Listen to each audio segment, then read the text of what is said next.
Hallelujah. Hallelujah. Hallelujah. Ẹ jẹ́ gbàdúrà orúkọ Jésù. Orúkọ Jésù.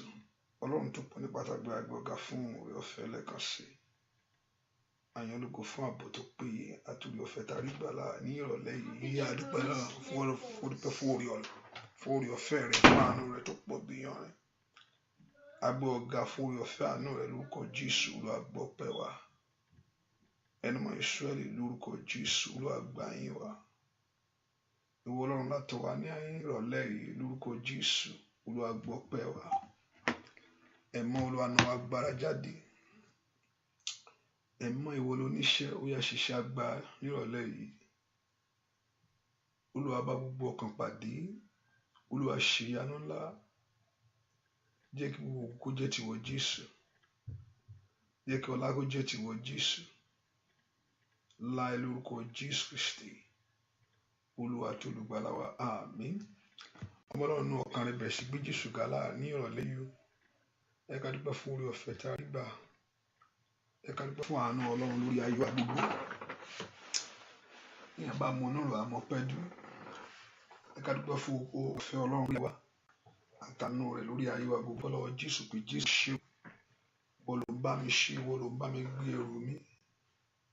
Ìwọ ló ń pa mí mọ́, ìwọ ló ń dá mi sí. Ọba tó ń kó wa yọ nínú ewu gbogbo. Ẹ ká gbé Jésù ìga sẹ́ pé Jésù ṣe o. Ẹ ká dúpẹ́ lọ́wọ́ Jésù pé Jésù ó máa ṣe o. Ẹ kó gbé Jésù ga nínú ọkàn rẹ pé Jésù ṣe. Lórí ayé mi ó máa ṣe.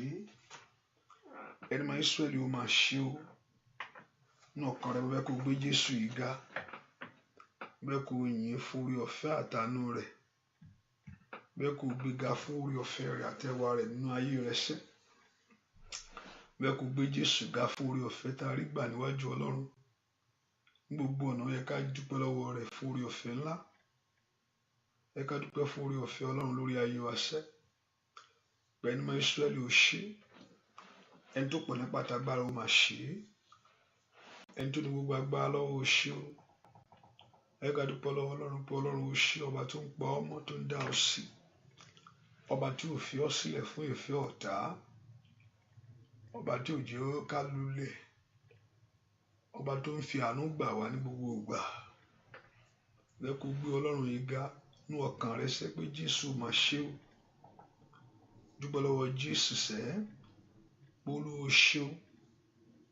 Ọlọ́run tó pọ̀ nípa tí agbára ó mà ṣe é.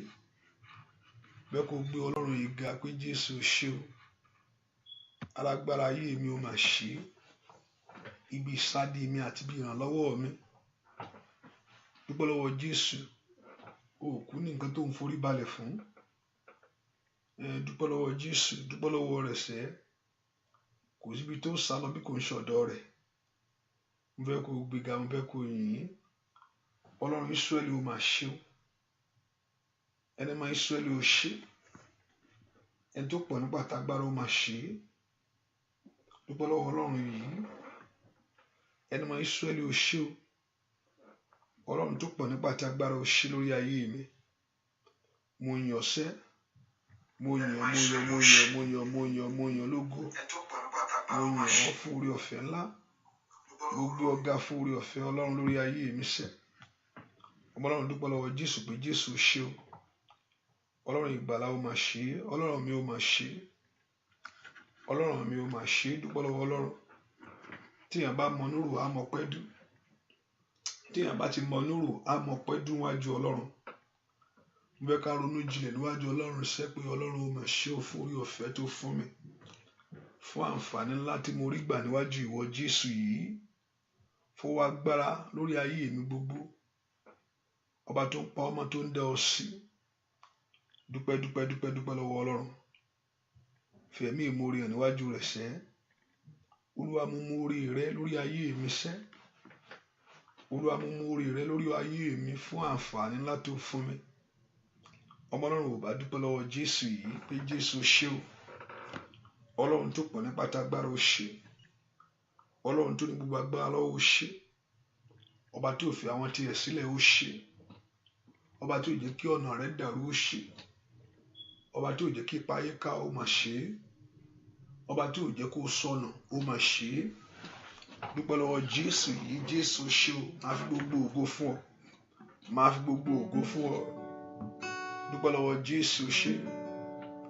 Bàbá ó ṣe fún oore rẹ̀.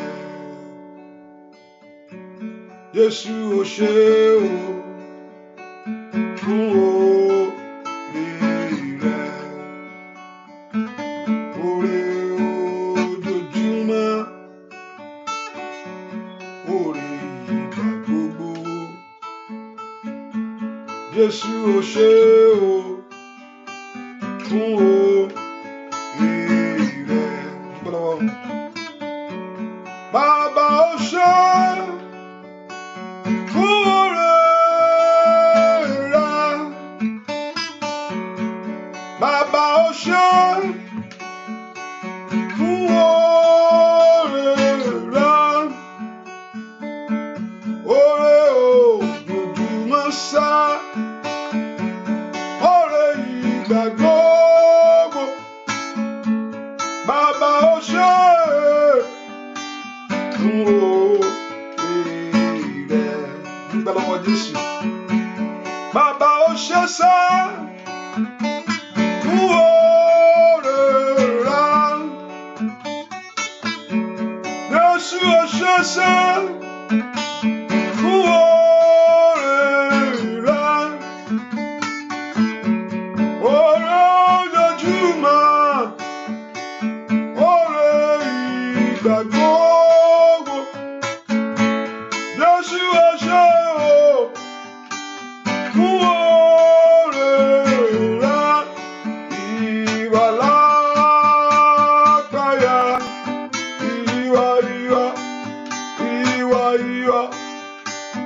ìwà ní ìyẹ̀fun.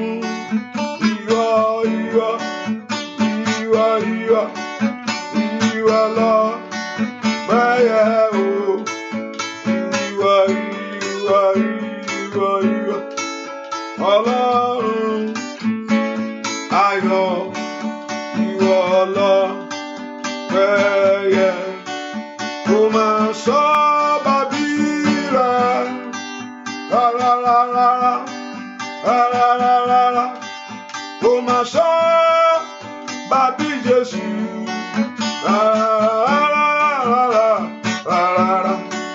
Kò máa sọ́ba bí rẹ̀.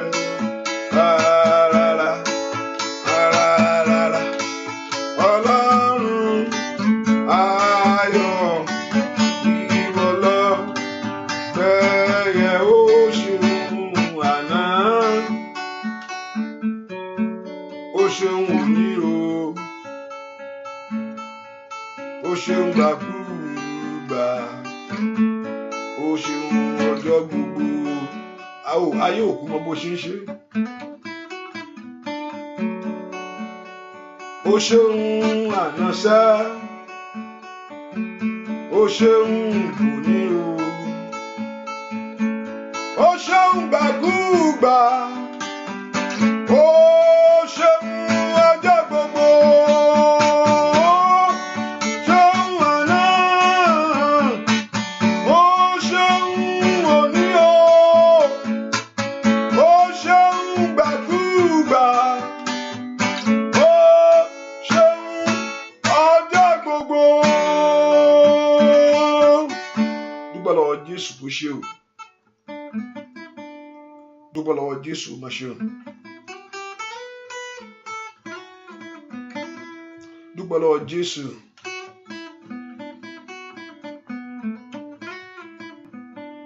Dúpẹ́ lọ́wọ́ má ṣe o.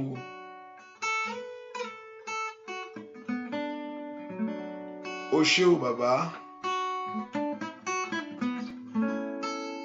Mo gbé ọ̀gá Jésù má ṣe o. Dúpẹ́ lọ́wọ́ Jésù yìí. Dúpẹ́ lọ́wọ́ Ọlọ́run fún àǹfààní ńlá tó fún ọ. Olúwa má ṣe o. Olúwa má ṣe o. O ṣé o. Ó ní ìtọ́jú mi lèmi fọpẹ́ fún. Ó ní ìtọ́jú mi lèmi fọpẹ́ fún. Ó ní ìtọ́jú ayé mi lèmi fọpẹ́ fún. Dúpẹ́ lọ́wọ́ Ọlọ́run. Ó ní ìtọ́jú mi lèmi fọpẹ́ fún. Ó ní ìtọ́jú ayé mi lèmi fọpẹ́ fún. Ó ní ìtọ́jú mi lèmi fọpẹ́ fún. Dúpẹ́ lọ́wọ́ Ọlọ́run.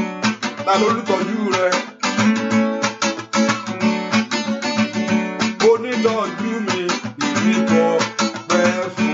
Láyé kò má jẹ́ n rójú ẹkún rárá. Kò má jẹ́ n lẹ́tẹ̀ ṣe òjàre. Ayọ̀láyọ̀ lèmi àti lèmi wà ó. Onítọ́jú mi lèmi fọpẹ́ fún. Onítọ́jú ayé mi lèmi fọpẹ́ fún. Onítọ́jú mi lèmi fọpẹ́ fún. Dúpẹ́ lọ́wọ́ Ọlọ́run. Onítọ́jú ayé mi lèmi fọpẹ́ fún. Onítọ́jú ayé mi ṣá. Onítọ́jú mi lèmi fọpẹ́ fún. Onítọ́jú mi lèmi fọpẹ́ fún. Óyá. Onítọ́jú mi lèmi fọpẹ́ fún. Dúpẹ́ lọ́wọ́ Ọlọ́run. Onítọ́jú mi lèmi fọpẹ́. Óyá. Onítọ́jú mi lèmi fọpẹ́ fún. Kò má jẹ́ n rójú ẹkún rárá sá. Kò má jẹ́ n lẹ́kẹ̀ ṣe òjàre. Láyọ̀ lèmi àti lèmi wà ó. Onítọ́jú ayé mi lèmi fọpẹ́ fún. Dúpẹ́ sẹ́. Onítọ́jú mi lèmi fọpẹ́ fún. Onítọ́jú mi lèmi fọpẹ́ fún. Alábò ayé mi lèmi fọpẹ́ fún. Onítọ́jú mi lèmi fọpẹ́ fún. Onítọ́jú mi lèmi fọpẹ́. Dúpẹ́ lọ́wọ́ Ọlọ́run ṣẹ́. Onítọ́jú mi lèmi fọpẹ́ fún. Onítọ́jú ayé mi lèmi fọpẹ́ fún. Kò má jẹ́ n rójú ẹkún àṣẹ. Kò má jẹ́ n rẹ̀ ẹ̀rù ṣe òjàre. Láyọ̀láyọ̀ èmi àti lèmi wà ó. Onítọ́jú mi lèmi fọpẹ́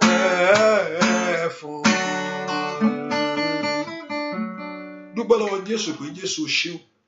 Dúpẹ́ lọ́wọ́ Ọlọ́run, Ọlọ́run máa ṣe lórí ayé mi gbogbo. Tí ò bá ń ṣe ti Ọlọ́run, níbo la bá wà? Ṣùgbọ́n orí ọ̀fẹ́ ló dájú ní gbogbo ìgbà níwájú rẹ̀.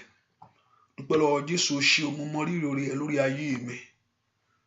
Mo mọ rírì oore ẹ lórí ọ̀nà mi. Ọba tí ò jẹ́ ń sọnù.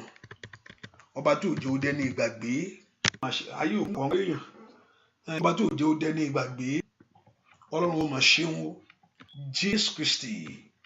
Olúwa wa jẹ́ ká sọ fún Jésù gbogbo ẹ̀ṣẹ̀ mi pátápátá. Ọlọ́run dáríjì. Olúwa dárí àṣírí mi jì mí. Pé kó jẹ́ dáríjì mi nìkan, dárí sínú ọkàn mi. Olúwa dárí gbogbo àṣírí mi jì mí. Olúwa dárí gbogbo àṣírí mi jì mí. Gbogbo ẹ̀ṣẹ̀ pátápátá. Olúwa dáríjì. Àṣírí mi gbogbo níwájú rẹ̀, Olúwa dáríjì. Bẹ́ẹ̀ kó gbàdúrà pé Ọlọ́run kó dáríjì. Olúwa fi àánú gbà mí. Olúwa dáríjì mí. Olúwa fi àánú gbà mí. Orúkọ Jésù dáadáa. Olúwa dáríjì mí. Olúwa fi àánú gbà mí. Olúwa dáríjì mí. Olúwa fi àánú gbà mí. Orúkọ Jésù dáadáa pé Ọlọ́run kó dáríjì ọ́. Olúwa dáríjì mí. Olúwa fi àánú gbà mí. Olúwa wọnú ọkàn mi wá, jẹ́ gbàdúrà. Olúwa wọnú ọkàn mi wá. Ẹ̀mí mọ́ sọ̀kalẹ̀ wá. Orúkọ Jésù kí ẹ̀mí mọ́ kó sọ̀kalẹ̀ wá sínú ọkàn mi. Olúwa sọ̀kalẹ̀ sínú ọkàn mi. Dá àyà tuntun sínú mi lónìí. Jẹ́ kí ẹran ara kó di òkú, kí ẹ̀mí ẹ kó di ààyè. Ẹ ká gbàdúrà. Kí ẹran ara kó di òkú. Jẹ́ kí ẹran ara kó di òkú, kí ẹ̀mí rẹ kó di ààyè nínú mi. Ládùn lórúkọ Jésù, ẹran ara kó di òkú, kí ẹ̀mí Ọlọ́run kó di ààyè. Ká gbàdúrà lórúkọ Jésù. Ẹran ara tó di òkú, kí ẹ̀mí Ọlọ́run kó di ààyè. Gbàdúrà pé kí ẹran ara kó di òkú, kí ẹ̀mí Ọlọ́run kó di ààyè nínú rẹ. Olúwa jọ̀ọ́ jẹ́ kí ẹ̀mí rẹ kó di ààyè nínú mi. Ládùn lórúkọ Jésù, jẹ́ kí ẹ̀mí rẹ kó ṣàkóso ayé mi. Kí ẹran ara kó di òkú, kí ẹ̀mí rẹ kó di ààyè. Ládùn lórúkọ Jésù, ìgbé ayé tó tẹ́ Ọlọ́run, Olúwa mú mẹ́gbẹ̀ẹ́ sí gbé. Orúkọ Jésù, kí Ọlọ́run kó wọnú ọkàn rẹ wá. Olúwa wọnú ọkàn mi wá, fi ọkàn mi ṣe ibùgbé. O masata la baba o shatayabo. Maratete la prado sutalaba. Orúkọ Jésù, kí Ọlọ́run kó fi ọkàn rẹ ṣe ibùgbé. Olúwa fi ọkàn mi ṣe ibùgbé. Lórúkọ Jésù, orin yẹn sọ pé àlejò kankan lẹ́kùn pé wọlé, pé Jésù wọlé. Ó ti pẹ́ tó ti para. A pé wọlé. Orúkọ Jésù, àlejò tí ń kanlẹ̀kùn. Ó ní I'm standing at the door of our life. I'm knocking the door. Whosoever. Ẹ ká porúkọ Olúwa, mo ṣí ilẹ̀kùn ọkàn mi sílẹ̀ fún ọ. Mandoli prado soto tolikaba. Olúwa, mo ṣí ilẹ̀kùn ọkàn mi lẹ̀ fún ọ. Olúwa wọnú rẹ̀ wá. Ṣàkóso ọkàn mi látòní lọ. Olúwa wọnú ọkàn mi wá. Olúwa wọnú ayé mi wá. Orúkọ Jésù kó wọlé wá. Andalababo satabo. Ẹ̀mí máa bọ̀ wá. Àdàbà ọ̀run sọ̀kalẹ̀. Wọlé, wọlé, wọlé. Ó ṣí ọkàn mi páyà o. Ẹ̀mí mi máa wá wọnú mi. Àdàbà ọ̀run o, àdàbà ọ̀run sọ̀kalẹ̀. Wọlé, wọlé, wọlé, wọlé. Bó ṣí ọkàn mi páyà o. Ẹ̀mí mi máa wá wọnú mi. Àdàbà ọ̀run sọ̀kalẹ̀. Wọlé, wọlé, wọlé. Bó ṣí ọkàn mi páyà o. Ẹ̀mí máa wá wọnú mi. Àdàbà ọ̀run o, àdàbà ọ̀run sọ̀kalẹ̀. Wọlé, wọlé, ọkàn mi payá o. Ẹ̀mí mímọ́ wá wọnú mi. Àdàbà ọ̀run o, àdàbà ọ̀run sọ̀kalẹ̀.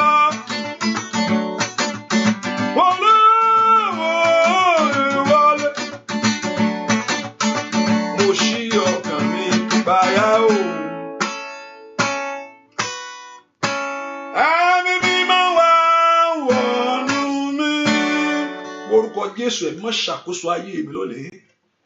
Láti orúkọ Jésù gba ìjọba ayé mi, gba ìjọba ọkàn mi.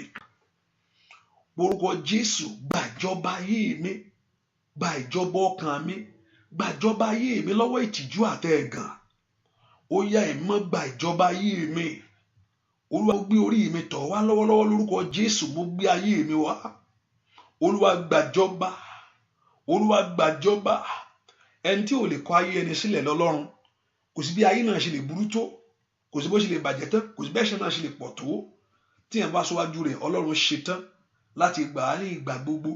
Ẹ ká sọ fún Ọlọ́run, Ọlọ́run mo gbé ayé mi, ìdí tí mo fi wá là ní ìrọ̀lẹ́ rèé tàbí ní àṣálẹ́ yìí, bí mo gbé ayé mi wá, mo gbé ọ̀nà mi wá fún ọ ní. Olúwa ṣàkóso ayé mi, Olúwa ṣàtúnṣe inú ayé mi. Bẹ́ẹ̀ kó porúkọ Jésù kí Ọlọ́run ọ̀run kó bẹ̀ sí ṣe àkóso, kó bẹ̀ sí ṣe àtúnṣe inú ọ̀nà rẹ. Ẹ mọ́ gbàkóso ayé mi, Olúwa sọ̀kalẹ̀ wá. Ẹ porúkọ Jésù dáadáa, ẹ̀mí mọ́ sọ̀kalẹ̀ wá. Ẹ mọ́ sọ̀kalẹ̀ sínú ayé mi. Olúwa sọ̀kalẹ̀ nínú agbára. Olúwa sọ̀kalẹ̀ nínú agbára. Olúwa sọ̀kalẹ̀ nínú agbára. Olúwa sọ̀kalẹ̀ nínú agbára. Olúwa sọ̀kalẹ̀ nínú agbára. Olúwa sọ̀kalẹ̀ nínú agbára. Porúkọ Jésù dáadáa, ẹ mọ́ sọ̀kalẹ̀ wá. Nínú agbára rẹ ni mo fẹ́ rí ọ. Ẹ má sọ̀kalẹ̀ wá. Nínú agbára rẹ mo fẹ́ rí ọ. Mo ní kó gbàdúrà sẹ́. Ẹ má sọ̀kalẹ̀ wá. Nínú agbára rẹ mo fẹ́ rí ọ. Ní orúkọ Jésù, kó wọnú ọkàn mi wá. Kó gbàkóso ayé mi. Mo orúkọ Jésù dáadáa. Ẹ má sọ̀kalẹ̀ wá. Ai matali power side. Mo orúkọ Jésù dáadáa. Ẹ má sọ̀kalẹ̀. Nínú agbára rẹ gbàdúrà lórúkọ Jésù Kristi. Olúwa wa ẹ̀yẹ kan gbàdúrà lẹ́ni. Olúwa bọ́ aṣọ òṣì dànù lọ́rùn mi. Mo fẹ́ kó gbàdúrà dáadáa. Lónìí, Olúwa bọ́ aṣọ òṣì dànù lọ́rùn mi. Mo fẹ́ kó porúkọ Jésù. Olúwa lónìí, Olúwa bọ́ aṣọ náà. Olúwa bọ́ aṣọ òṣì lọ́rùn mi. Ẹ má bọ́ aṣọ táyé dáró fún mi. Aṣọ táyé wọ̀ mí. Aṣọ má bẹ̀gbẹ́ pé. Aṣọ má bá ẹgbẹ́ pé.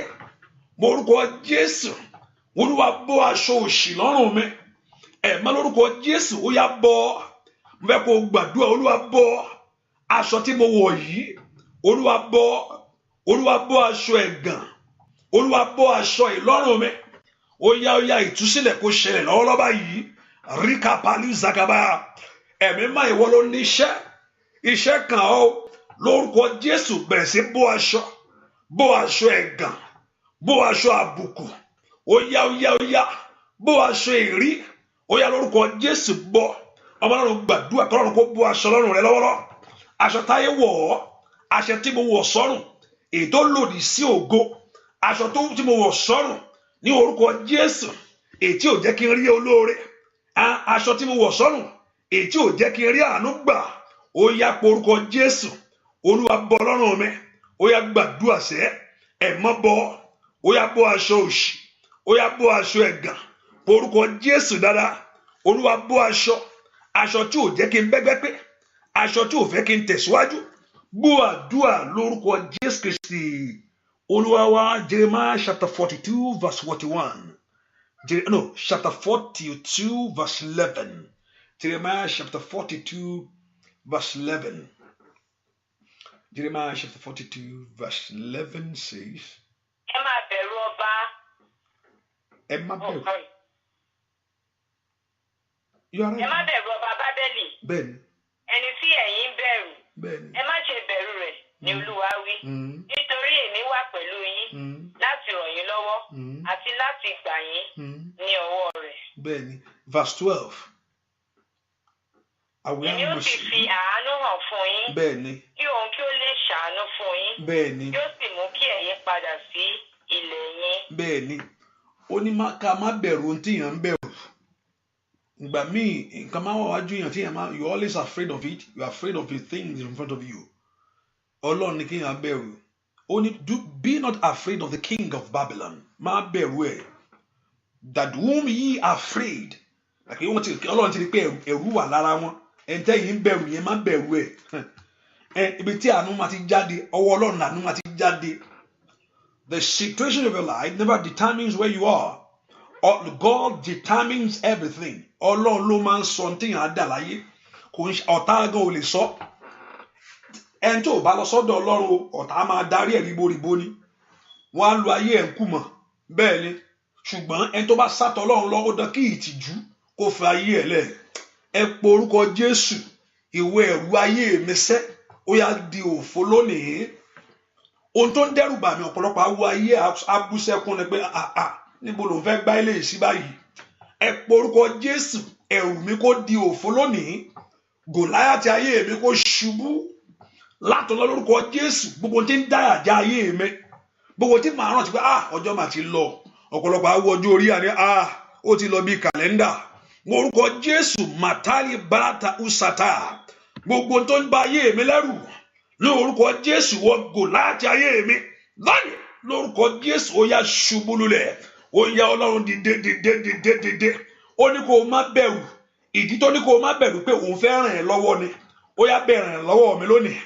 Ọmọ Ọlọ́run gbàdúrà ní orúkọ Jésù lórí ọmọ mi lórí aya mi lórúkọ Jésù lórí ọ̀rẹ́ lórí ẹbí ó yá lórí àwọn èèyàn yìí Olúwa bẹ̀rẹ̀ ràn lọ́wọ́ báyìí ó yá pé orúkọ Jésù kí Ọlọ́run kó bẹ̀rẹ̀ ìrànlọ́wọ́ lórí ayé rẹ.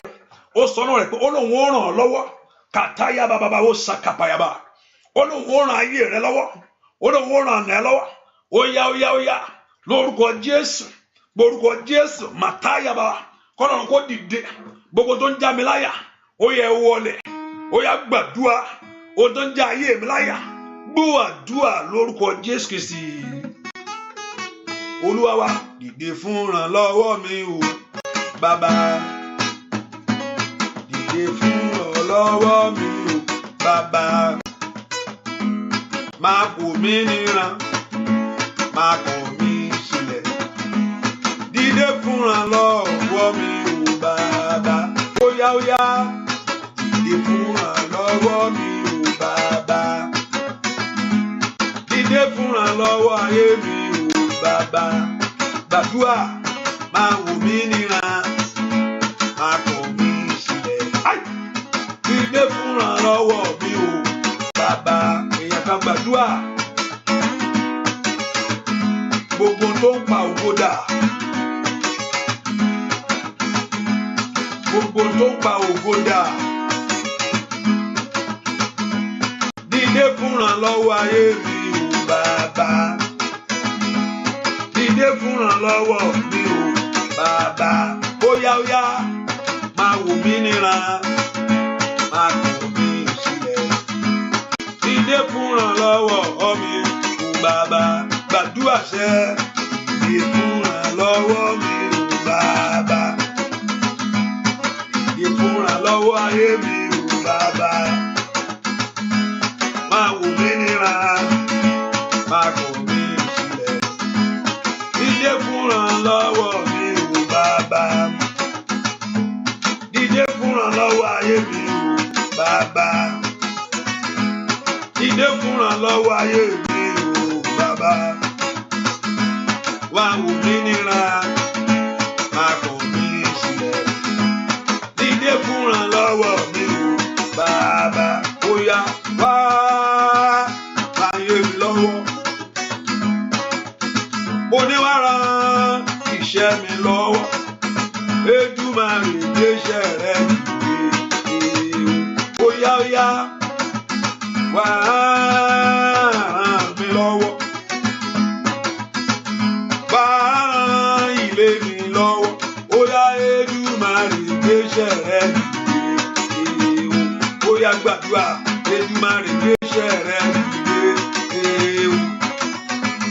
Èdùmàrè gbéṣẹ́ rẹ̀ dìde lórí ayé mi Èdùmàrè gbéṣẹ́ gbàdúrà áyà bàbá ó yá Èdùmàrè gbé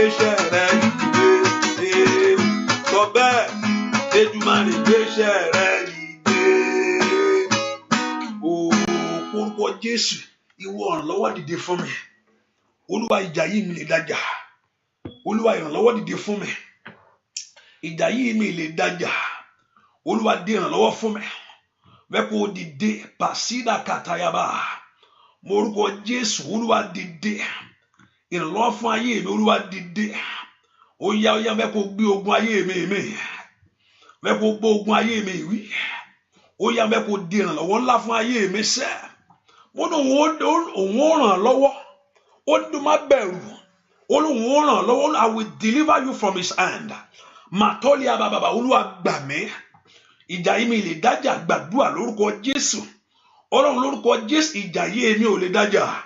Olúwa gbà mí lọ́wọ́ agbára yìí. Olúwa gbà mí lọ́wọ́ ipá yìí. Orúkọ Jésù dáadáa. Kọ́lọ́run kó gbà ọ́. Ọlọ́run gba ayé mi. Ọlọ́run gba iṣẹ́ mi. Olúwa gba ọ̀nà mi. Lọ́wọ́ ẹ̀gàn tàbùkù. Mo orúkọ Jésù gbọ́ àdúrà lórúkọ Jésù Kristi. Olúwa wa bá ṣe ń kọrin yẹn mo fẹ́ kéèyàn kan gbàdúrà. Mo rí pé kéèyàn bá kọ nǹkan wọ́n ń parẹ́. Tí èèyàn bá kọ nǹkan kò yẹ bóyá pé wọ́n kọ nǹkan o. Mo rí pé èèyàn kan kọ nǹkan bó dẹ̀ ṣe ń kọ kíní yẹn wọ́n ń parẹ́. Bẹ́ẹ̀ ni bá ṣe ń kọrin yẹn mo rí pé èèyàn ń kọ nǹkan kéèyàn máa kọ nǹkan. You are writing something. Bó dẹ̀ ṣe ń kọ kíní yẹn ló ń parẹ́. Bẹ́ẹ̀ ni ẹ ṣe ń kọ ló ń parẹ́. Bẹ́ẹ̀ ni ṣe ń kọ kíní yẹn ló ń pa kíní yẹn rẹ́. Ẹ kú orúkọ Jésù gbogbo agbára tó ń pa ohun rere dà. Gbogbo agbára tó ń yí ohun rere dànù. Gbogbo agbára tó jẹ́ kó kéèyàn máa mófo. Kéèyàn máa kọ nǹkan kan máa parẹ́. Ìgbà mi ò ti rí gbígbà kan I remember one time I was typing. Mo ti di type tán. Ó wá kù kí n save. N bá tẹ nǹkan mi.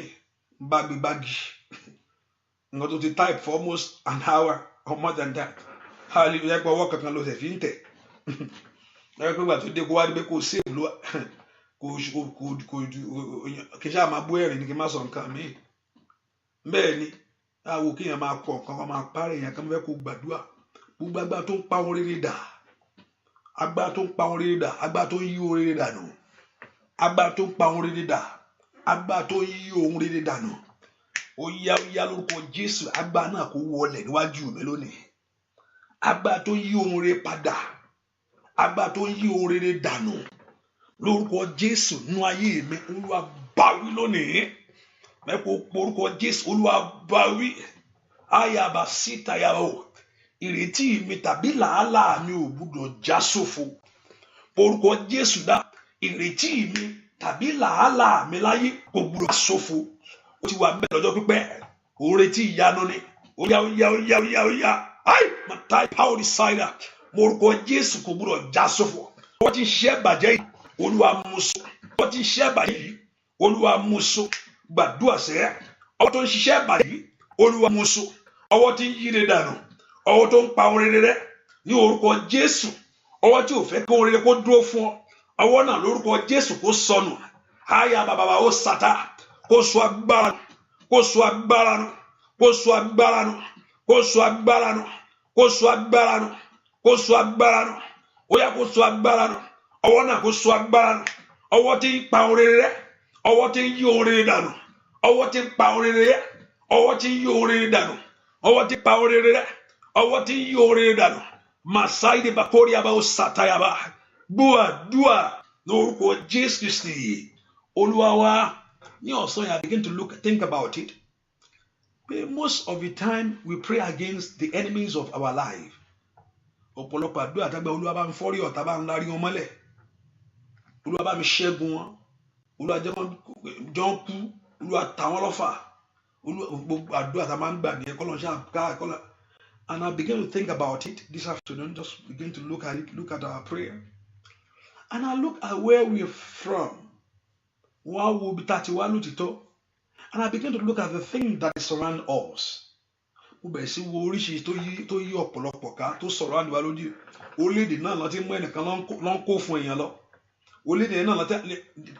I realized there's a lot of things there. And I realized there's a lot of things. There's a lot of things going on there. That not that beyond. I think I stumbled to somebody. A lot of things. ẹni tí àjọ tó ti ń pamọ́ tó ń fà fún lọ tó ń fà ẹ̀dọ̀ lọ àti ní kọ́ mo ti ń gbọ́ o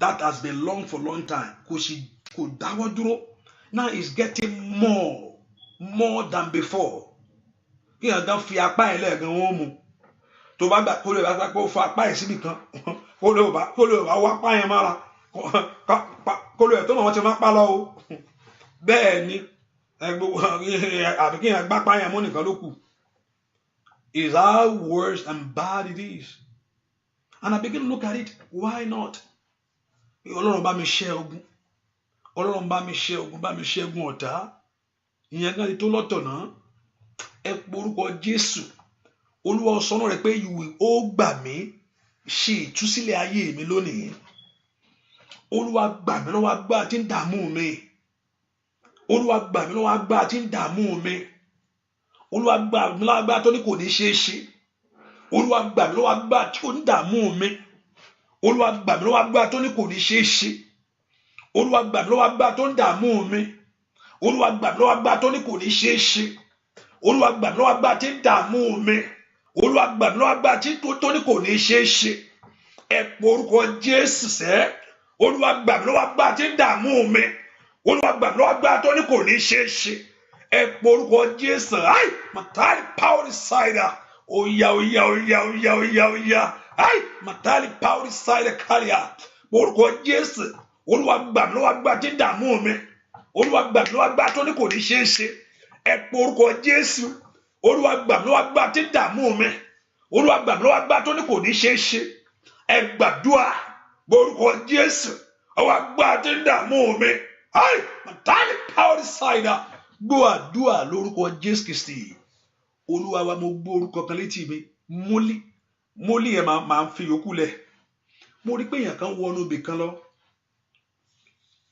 mo lè dárúkọ ẹ̀ kan o mo rí pé èèyàn kan wọnú ibì kan lọ ẹnì yẹn jókòó sórí ẹni yìí ẹnìkan lọ bá ẹnìkan bì ohun tó sọ pé kó wọn padà gba kínní yẹn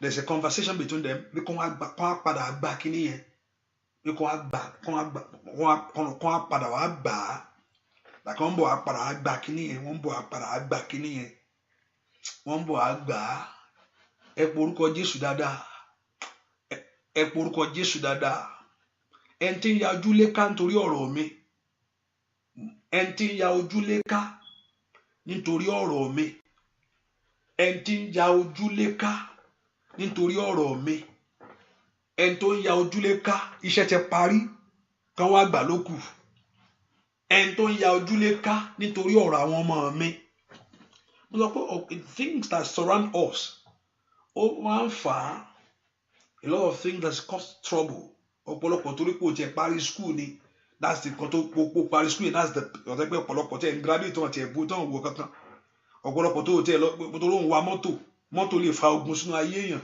tẹ́ pé tí kẹ́rìtì ẹ bá dá wa lọ́gbẹ́ kan hallelujah ẹ porúkọ Jésù ẹni tó ń ya ojúlé ká ohunkóhun tán náà wá fẹ́ padà wá gbà nítorí tèmi láti ṣe mí bí Olúwa jọ̀ọ́ bàjẹ́ Olúwa jọ̀ọ́ bàjẹ́ jọ̀ọ́ fọ́ lulẹ̀ Olúwa jẹ́ kán ṣì lò Olúwa jọ̀ọ́ bàjẹ́ ohunkóhun tí ọ̀tá fẹ́ lọ padà gbà nítorí tèmi Olúwa jọ̀ọ́ bọ́ lulẹ̀ Olúwa jọ̀ọ́ ṣì lò lórúkọ Jésù Olúwa jọ̀ọ́ bọ́ lulẹ̀ jẹ́ ọ́n ṣì lò fún ara wọn máa ń yàdàbà ó ṣàkàtà àbò orúkọ Jésù dáadáa Olúwa jẹ́ ọ́n ṣì lò fún ara wọn ọmọ Ọlọ́run gbàdúrà Olúwa jọ̀ọ́ bọ́ lulẹ̀ ohunkóhun tó náà fẹ́ padà gbà nítorí àwọn ọmọ mi lórúkọ láti ṣe mí níbi lórúkọ Jésù Olúwa jọ̀ọ́ bọ́ lulẹ̀ Olúwa jẹ́ kán ṣì lò lórúkọ Jésù Olúwa jọ̀ọ́ bọ́ lulẹ̀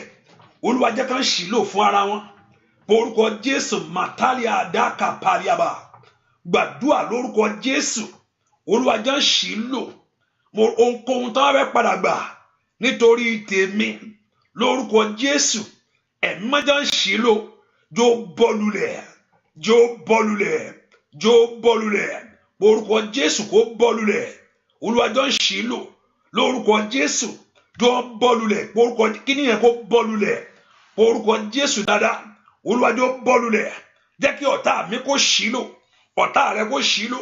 Gbọ́ àdúrà lórúkọ Jésù Kristi. Olúwa wa, ẹ porúkọ Jésù, àtúnṣe kó bẹ̀ lórí ayé mi láti sísin lọ. Ẹ porúkọ Jésù, àtúnṣe kó bẹ̀ lórí ayé mi. Porúkọ Jésù dáadáa, àtúnṣe kó bẹ̀ lórí ọ̀nà mi. Ẹ porúkọ Jésù, àtúnṣe kó bẹ̀ lórí ayé mi. Àtúnṣe kó bẹ̀ lórí ọ̀nà mi. Àtúnṣe wọnú ọ̀rọ̀ mi lọ. Olúwa ṣàtúnṣe ńlá. Olúwa ṣàtúnṣe ńlá. Olúwa ṣàtúnṣe ńlá. Olúwa ṣàtúnṣe ńlá nínú ilé mi. Olúwa ṣàtúnṣe ńlá nínú ìrìn àjò mi.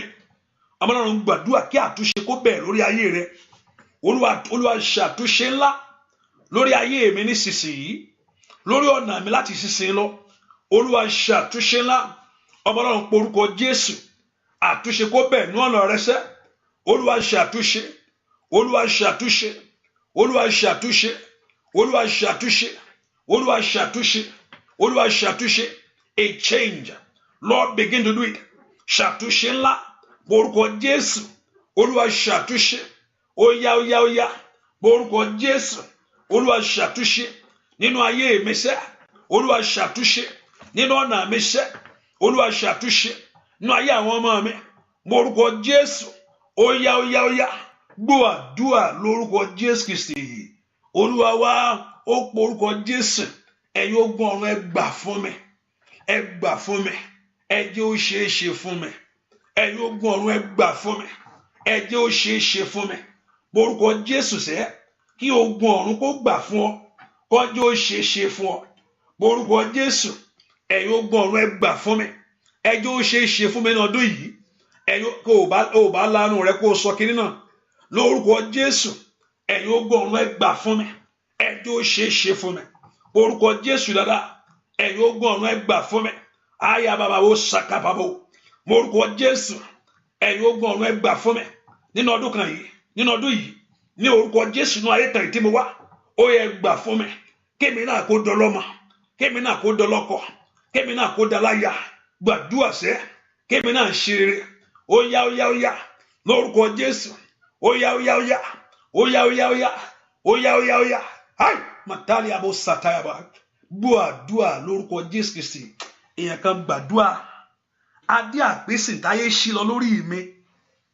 Olúwa dá padà. Bẹ́ẹ̀ kó porúkọ Jésù dáadáa. Adé àpèsè. Adé àpèsè táyé ṣí lọ lórí mi. Ẹ̀yin ogun ọ̀run, ẹ bá ń dá padà. Bẹ́ẹ̀ kó porúkọ Jésù dáadáa. Kọ́lọ́run kó dá ògo náà padà fún ẹ. O ní ṣẹ́ fún oníṣẹ́ mọ́. Olúwa dá padà. Adé àpèsè táyé ṣí lọ. Adé àpèsè táyé ṣí lọ lórí mi. Olúwa dá padà. Ẹ o, gbẹ̀tọ́ mi fún mi, Olúwa, gbẹ̀tọ́ mi fún mi. Gbẹ̀tọ́ mi fún mi, Olúwa, gbẹ̀tọ́ mi fún mi. Àwọn ayé jẹ mí nìyẹn, gbẹ̀tọ́ mi fún mi. Gbẹ̀tọ́ mi fún mi, Olúwa, gbẹ̀tọ́ mi fún mi. Gbẹ̀tọ́ mi fún mi, Olúwa, gbẹ̀tọ́ mi fún mi. Ọmọ ayé jẹ mí nìyẹn, gbẹ̀tọ́ mi fún mi. Sọ bẹ́ẹ̀, gbẹ̀tọ́ mi fún mi, Olúwa, gbẹ̀tọ́ mi fún mi. Gbẹ̀tọ́ mi fún mi, Olúwa, gbẹ̀tọ́ mi fún mi. Ọmọ ayé jẹ mí nìyẹn, gbẹ̀tọ́ mi fún mi. Nínú ọdún yìí, gbẹ̀tọ́ mi fún mi, Olúwa, gbẹ̀tọ́ mi fún mi. Sọ bẹ́ẹ̀, gbẹ̀tọ́ mi fún mi, Olúwa, gbẹ̀tọ́ mi fún mi. Ó yá, ọmọ aráyé jẹ mí nìyẹn. Ó yá lórúkọ Jésù. Ai! Bàbá mi mọ́, ọmọ aráyé jẹ mí nìyẹn. Gbẹ̀tọ́ mi fún mi. Sọ bẹ́ẹ̀, ọmọ aráyé jẹ mí nìyẹn. Fún mi. Ọmọ aráyé jẹ mí nìyẹn. Gbẹ̀tọ́ mi fún mi. Sọ bẹ́ẹ̀, gbẹ̀tọ́ mi fún mi. Olúwa, gbẹ̀tọ́ mi fún mi. Lórílẹ̀-èdè, gbẹ̀tọ́ mi fún mi. Sọ bẹ́ẹ̀, gbẹ̀tọ́ mi fún mi. Óyá, óyá, gbẹ̀tọ́ mi fún mi. Lórúkọ Jésù, gbẹ̀tọ́ mi fún mi. Lórí ọmọ, gbẹ̀tọ́ mi fún mi. Óyá, óyá, gbẹ̀tọ́ mi fún mi. Sọ bẹ́ẹ̀, gbẹ̀tọ́ mi fún mi. Lórúkọ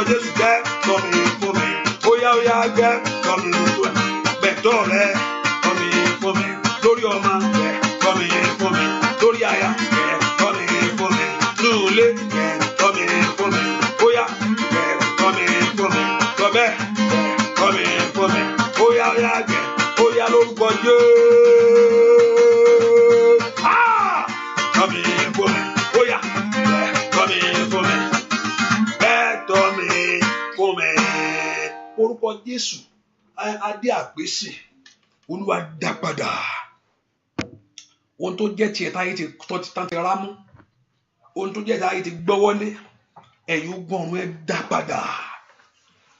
dá padà fún mi ẹ dá adé mi padà fún mi ẹ dá ògo mi padà fún mi ẹ dá ẹwà ayé mi padà fún mi orúkọ Jésù kọ́lọ́run kó gbà fún ọ lónìí ó yá dá àpèsè táyé gbà lọ́wọ́ mi lórúkọ Jésù ẹ̀yin ogun ọ̀run ẹ dá padà ẹ pọ orúkọ Jésù dáadáa ẹ̀yin ogun ọ̀run ẹ dá padà fún mi ó yá gbónàdàmà ó sàtàyàbò rẹpàlíkà tàyàbò gbogbo ipa tó agbá tó ṣí lọ èèyàn kà tó fìbínú gbà lọ ní orúkọ Jésù ó yá èèyàn agbá tó fi ìkórìíra mú kúrò nú ayé mi ó yá Olúwa dá padà ìwọ ló fún mi gbà fún mi orúkọ Jésù òun ló fún ọ Olúwa gbà á ìwọ ló fún mi Olúwa gbà fún mi Olúwa ìwọ ló fún mi Olúwa gbà á ọ̀tá ò fún ẹ nọ́tì kò fún ẹ nádà ó yá olórúkọ Jésù ìwọ Ọlọ́run ló fún mi ó yá gbà fún mi ó yá gbà á dé àpèsè mi ó yá màtórí àbàbò sàkàpàyàbà ó yá orúkọ Jésù ó yá gbà fún mi sẹ́ gbúàdúà lórúkọ Jésù Kristi Olúwa wa rántí pé mo ní kó mú òróró ẹ̀ dání o oríire lórí mi o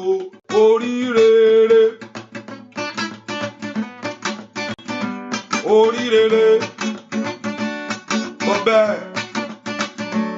oríire lórí mi o oríire mo ti kékeré mọṣẹ́ Olúwa oríire mo tún dàgbà sínú ìmọ̀lẹ̀ oríire sọ bẹ́ẹ̀ oríire lórí ìṣẹ́ oríire ó yá orí ọmọ rẹ gbọ́ oríire orí ọkọ rẹ gbọ́sẹ́ ai Màsáyà oríire ó yá lórúkọ Jésù oríire Táíwò gbàdúrà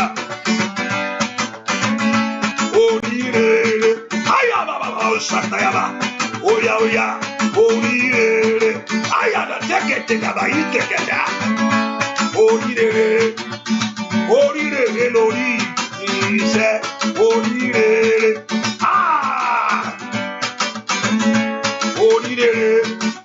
nínú ayé ìfẹ́ tó wáṣẹ́ lórúkọ Jésù oríire lórílẹ̀-èdè tí o wáṣẹ́ lórúkọ Jésù oríire Ìṣọ̀lá ó yá lórúkọ Jésù oríire oní Ìṣọ̀lá lórúkọ Jésù oríire àyà oríire ló ní ìní o oríire gbàdúrà màsídàbà oríire lórí ìrìnsẹ́ oríire orí ọmọ rẹ ń kọ́ láyé oríire lẹ́nu iṣẹ́ tó wà sẹ́ ó di dáná sẹ́ oríire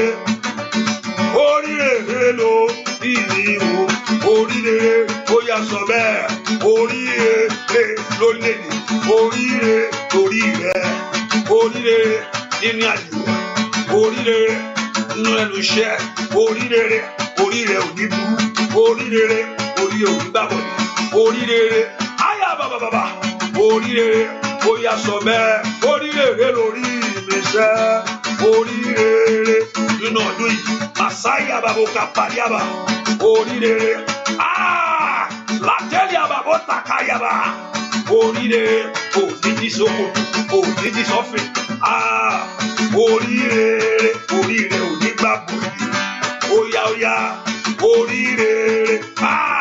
oríire ló bí ìmísẹ́ oríire ó yá ló ń kọjú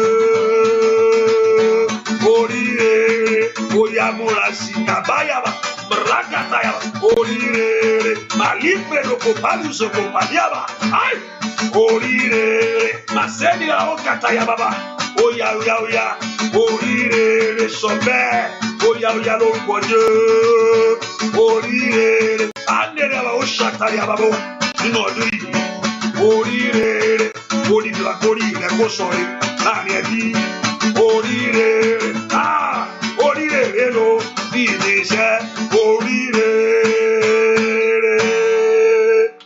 mo ní kó lanu rẹ kó gbà tó di pọpọ́ọ̀fù ẹnu lanu rẹ kó gbàdúrà mi tó wà orúkọ Jésù ìwọ orí mi gba irisẹ́ ẹ dá ògo mi padà fún mi ẹ dá padà ẹ dá ògo ayé mi padà ẹ dá padà fún mi ẹ dá tèmi padà ìwọ ló fún mi ìdí tí mo fi tọ̀ wá rèé ìwọ tó fún mi bá ń gbà á kò tọ́ sí ọ̀tá mi kó lo ògo mi kò tọ́ sí ọ̀tá mi kó lo ògo ayé mi kò tọ́ sí ọ̀tá mi kó lo ògo mi mẹ́kò porúkọ Jésù mẹ́zúdà áli àtúkò parada gabayabo lídé àtò brado kò ṣílaba inda asakaflada mẹ́nọ́mbrẹ́ dọ́kọ̀ pẹ̀lú zikebo kò tọ́ sí ọ̀tá mi kó lo ògo mi Olúwa dá ògo mi padà orí àpèsè ètò ìṣòrí mi Olúwa dá padà dá padà dá padà adé dá padà Olúwa dá padà ó yá dá padà gbọ́ àdúrà lórúkọ Jésù Kristi Olúwa wá Psalm 20 verse 1 to 5 Psalm 20 verse 1 to 5 Psalm 20 verse 1 to 5. Olúwa kí ó gbóhùn rẹ ní ọjọ́ ìpọ́njú. Bẹ́ẹ̀ni o. Orúkọ Ọlọ́run Jákọ́bù kí ó dáàbò bò ọ́. Bẹ́ẹ̀ni. Kí ó rán ìrànlọ́wọ́ sí ọ láti ibi mímọ́ wá. Bẹ́ẹ̀ni. Kí ó sì tì ọ́ lẹ́yìn láti Síónì wá. Bẹ́ẹ̀ni. Kí ó rántí ẹbọ rẹ gbogbo. Bẹ́ẹ̀ni. Kí ó sì gba ẹbọ sísun rẹ. Bẹ́ẹ̀ni. Kí ó fi fún ọ gẹ́gẹ́ bí ìdínú rẹ. Kí ó sì mú gbogbo ìmọ̀ rẹ ṣẹ. Àwa yóò máa kọrin ayọ̀ ìgbàlà rẹ. Àti ní orúkọ Ọlọ́run wa ni àwa yóò fi ọ̀págun wa dé ilẹ̀. Kí Olúwa kí ó mú gbogbo ìbéèrè rẹ ṣẹ. Porúkọ ìbéèrè mi kó wá sí ìmúṣẹ. Ó sọ náà rẹ̀ kó ní ẹ ti ń béèrè ní rí gbà. Olúwa jẹ́ kí n rí gbà. Mo béèrè jẹ́ kí n rí gbà. Ó ní ẹ ti ń béèrè ló máa ń gbà. Ẹni tí ò ń béèrè, I don't waste my time when I'm driving. Tí n bá rí kí mi mọ̀nà pápá mo ti páàkì pa ẹjọ́ mi mọ̀ náà. Ẹni tí ń béèrè ló máa ń rí gbà. Ẹni tí ń béèrè ló sọ ó ló máa ń rí gbà. Ẹ porúkọ Jésù ó yá ó yá ó yá ó yá ó yá. Olúwa mo béèrè fún àṣeyọrí ẹ jẹ́ n rí gbà ẹ mú lé mi lọ́wọ́ gbogbo agbára tó ní mi ní gbà agbára náà kó sọnù agbára tó ní mi ní gbà agbára náà kó wọlẹ̀ agbára tó ní mi ní gbà agbára náà kó ṣègbé agbára tó ní mi ní gbà ní orúkọ Jésù níwájú mi kó ṣubú èèyàn kà tó ní mi ní gbà Olúwa mú wọn so ó yá gbàdúrà mo orúkọ Jésù ó yá fún mi mo béèrè iṣẹ́ mo béèrè ọmọ mo béèrè ọkọ mo béèrè ìwé ìgbélú ó yá ní orúkọ Jésù mo béèrè ìfọ̀kànbalẹ̀ ní orúkọ Jésù ó yá ní orúkọ ẹni tí ń béèrè rí gbà orúkọ gbogbo ìbéèrè rẹ ṣẹ ó yẹ jẹ́ kí n gbà ẹ mú lé mi lọ́wọ́ Olúwa gbà Olúwa gbà ohun tó jẹ́ tèmi nínú ọdún yìí Olúwa gbà ohun tó jẹ́ tèmi nínú ayé yìí gbà ní orúkọ Jésù wọ́n nílò ọmọ gbà ó yá gbàdúrà Olúwa gbà tèmi fún mi Olúwa wárí èmi fún mi wárí èmi fún mi ní orúkọ mo bẹ̀ ọ́ lọ́wọ́ ẹ̀ Olúwa mo bẹ̀ ọ́ lọ́wọ́ ẹ̀ lónìí ní orúkọ Jésù lọ́wọ́ wa àdépò orúkọ Jésù ẹ̀ mọ́ mo bẹ̀ ọ́ lọ́wọ́ ẹ̀ ó yá gbàdúrà ẹ̀ mọ́ mo bẹ̀ ọ́ lọ́wọ́ ẹ̀ ó yá pé orúkọ Jésù gbàdúrà lórúkọ Jésù Kristi Olúwa wa ìwọ tó ti ṣe prayer and do ẹ ká ṣiṣẹ́ ìrere láàárọ̀ ní ìrọ̀lẹ́ yìí. Let's do it. Be sure you be a blessing to somebody. Hallelujah. Just share something to somebody. Hallelujah. Share. Papa. Hallelujah. Oh yeah. Ma fi ṣe falẹ̀. Hallelujah. Oh yeah, bẹ́ẹ̀ ṣíṣe. Hallelujah. Make sure you be a blessing to somebody. At least 2 or 3 people. Make sure you be a blessing to somebody. Make sure you be a blessing. Share it. Or you call somebody, 2 or 3 people. Make sure you be a blessing. Actually, just on Facebook, YouTube, wherever you are listening to me, on Showers of Blessing Speaker, just make sure you be a blessing to somebody. As you are doing it, I pray that Lord Jehovah God will bless you. It will increase you and multiply you for great things in life. Make sure you be a blessing to somebody. It is good thing. Ẹ porúkọ Jésù kì í gbọ́ kì í gbà ogun. Olúwa jẹ́ ó ṣẹ́ lónìí. Kì í gbọ́ kì í gbà ogun. Olúwa jẹ́ ó ṣẹ́ lónìí. Kì kì í gbọ́ kì í gba ogun Olúwa jọ̀ọ́ ṣẹ́ bẹ́ẹ̀ kó porúkọ Jésù kì í gbọ́ kì í gba ogun bẹ́ẹ̀ kó porúkọ Jésù Olúwa jọ̀ọ́ ṣẹ́ lórí ayé mi jọ̀ọ́ ṣẹ́ lórí ayé mi jọ̀ọ́ ṣẹ́ kì í gbọ́ kì í gba ogun Olúwa jọ̀ọ́ ṣẹ́ porúkọ Jésù Olúwa jọ̀ọ́ ṣẹ́ kì í gbọ́ kì í gba ogun jọ̀ọ́ ṣẹ́ ogun tó lóun ò ní gbọ́ tó lóun ò ní gbà yìí ní orúkọ Jésù jọ̀ọ́ ṣẹ́ ẹ porúkọ Jésù dáadáa kì í gbọ́ kì í gba ogun jọ̀ọ́ ṣẹ́ Olúwa jẹ́ kí ogun náà kó wọlé kì í gbọ́ kì í gbà ogun kó ṣẹ́ lórí ayé mi ogun tó lóun ò ní gbọ́ tó lóun ò ní gbà ní orúkọ Jésù ogun tó lóun ò ní fi mí sílẹ̀ yìí ẹ porúkọ Jésù Olúwa jọ̀ọ́ ṣẹ́ Olúwa jọ̀ọ́ ṣẹ́ gbọ́ àdúrà lórúkọ Jésù Kristi Olúwa wa Ọlọ́run gbàdúrà gbogbo agbára tó tayé mi sógun gbogbo ogun tó gbogbo agbára tó tayé mi sógun gbogbo èèyàn tó tayé mi sínú ìdààmú Joseph ibi tó wọ́n tà sípò ẹrú ni tó bá yẹ pé Ọlọ́run tó bá yẹ pé Ọlọ́run tó gbà á ibẹ̀ ni ò bá kú sí. Olúwa Olúwa mi Ọlọ́run olórí mi ó máa ṣe ìwé ògo mi Olúwa Olúwa mi Ẹlẹ́dàá mi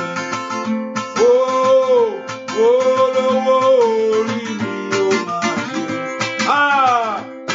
ìwé ògo mi Olúwa mi Olúwa Olúwa mi Ọlọ́run Ẹlẹ́dàá mi sá olówó orí mi ó máa ṣe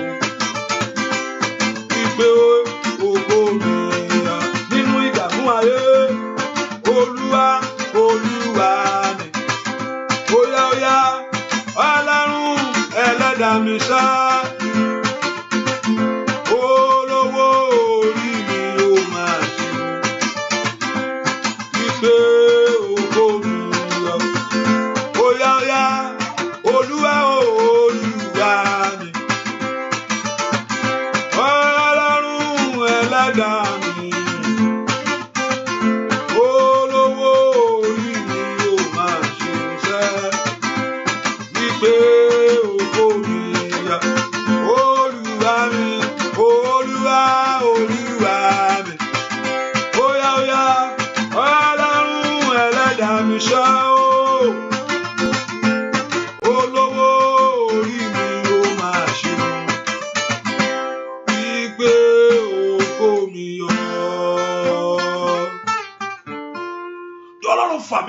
Ogun gbogbo agbára tó tà mí sógun gbèsè ọ̀pọ̀lọpọ̀ ogun àrọ́mọbí náà tà sí máa bẹ́lẹ̀ káàkiri kó gbà búrẹ́dì kó máa jẹ́ orúkọ Jésù ó yá fà mí jáde níbi tó ń tayé mi sí ó yá mú mi jáde mẹ́ẹ̀ lọ́wọ́ ogun tá tayé mi sí wọ́n ta Joseph sóko ẹrú ń tiẹ̀ ní o ṣùgbọ́n Ọlọ́run gbà á Ọlọ́run mú padà wá ó yá ogun tó tayé mi sí ó yá Ọlọ́run fà mí jáde níbi táyé tayé mi sí lọ́wọ́ ogun táyé mi sí ẹ̀fílẹ̀ ẹ̀ka fún jùlẹ̀ ayaba táyaba túraba kàpáyaba ó yá orúkọ Jésù gbọ́ àdúrà lórúkọ Jésù Kristi Olúwa wa mi ìmọ̀ bóyá Olúwa ṣeun tiẹ̀ tàbí mo ṣáà mò ń gbọ́ ṣeun létí mi ìmọ̀ bóyá Olúwa ṣe nǹkan ilé tó bá ń ṣe inú ayé ẹ̀ mo ṣáà ń gbọ́ ṣeun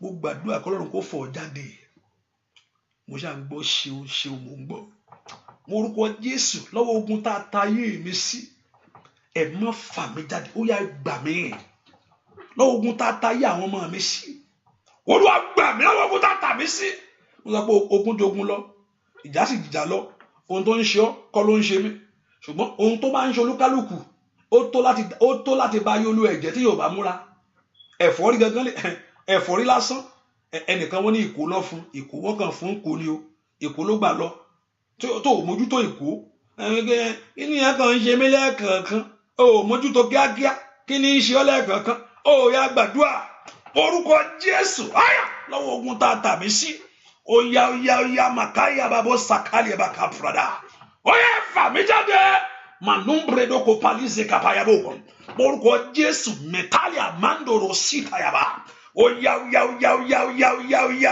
yá rakatayàbà àndàlàbà ó ṣèkèlè bò wá ó yá gbàdúrà sí ẹ lọ́wọ́ ogun tá a tayé mi sí lọ́wọ́ ogun àmúbọ̀ àrọ́mọbí ó yá àrọ́kọ ní àríṣẹ́ ibi kí n má tayé rẹ sí ó yá ńgbà tọ́lọ́run dá ó dá dáradára ní lọ́wọ́ ogun tá a tayé mi sí ó yẹ gbà mí ó yẹ fà mí jáde ó yẹ fà mí jáde lọ́wọ́ ogun kó má ríṣẹ́ kó má rọ́kọ ó yẹ gbàdúrà kó má ṣe rere èyí tá a tayé ẹ sí gbàdúrà lórúkọ Jésù Kristi Olúwa. Ọ̀pọ̀lọpọ̀ ogun èmi ò sẹ́ kó má parí ẹ̀kọ́, ogun mi ò sẹ́ kéèyàn má parí ẹ̀kọ́, ogun mi ò sẹ́ kó má ẹ jẹ́ kó bù rẹ̀ wá ó lè fine ó kọ́ lè fine ó kọ́ fine for ara rẹ̀ ni.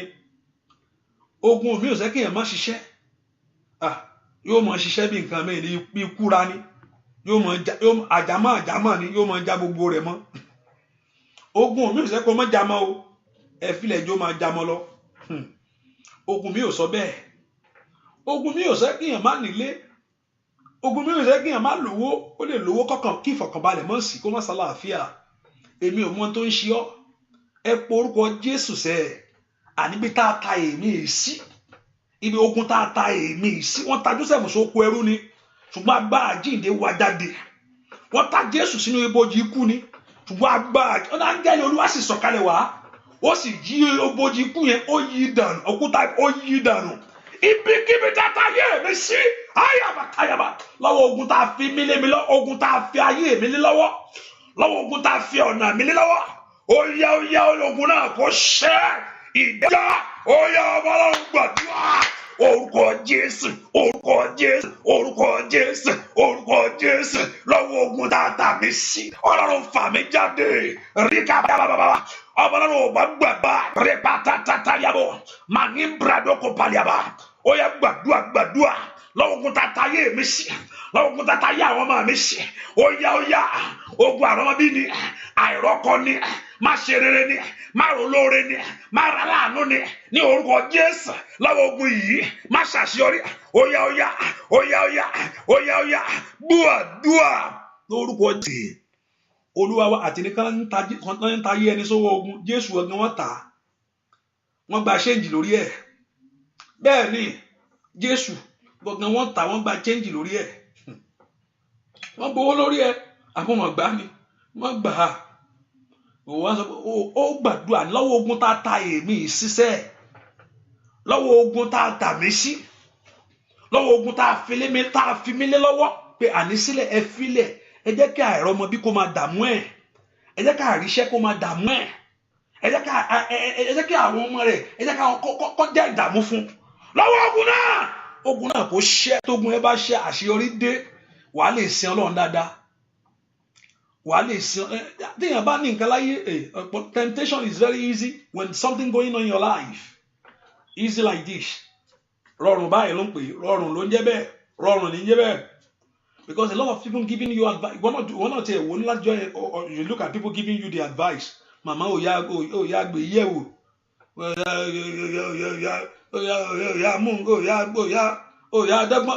dogma so are. Jókòó bẹ́ẹ̀. Ìgbà tó bá ń gbọ́ lójoojúmọ́, tó wọ́n náà ń gbọ́ lójoojúmọ́, gbà wọ́n ní dọ́gbọ́n sọ̀rọ̀ ara mi. Wọ́n ní kí n ṣe léyìí náà. Mo ní Jésù mo dìbò fún ni mo rọ̀ mọ́. Jésù tó rọ̀ mọ́ náà ló bẹ̀rẹ̀ jókòó sí yẹn o. Ìbẹ̀rẹ̀ jókòó sí yẹn o. Ṣùgbọ́n ìgbà tí ogun bá ṣẹ́, tí ìyanu ṣẹlẹ̀, kò Sátánì gangan ò sí nǹkan tó sọ fún ẹ. Sátánì kò sí nǹkan tí ó sọ fún ẹ. Tó bá ṣe báyìí, nǹkan báyìí á ṣe báyìí o.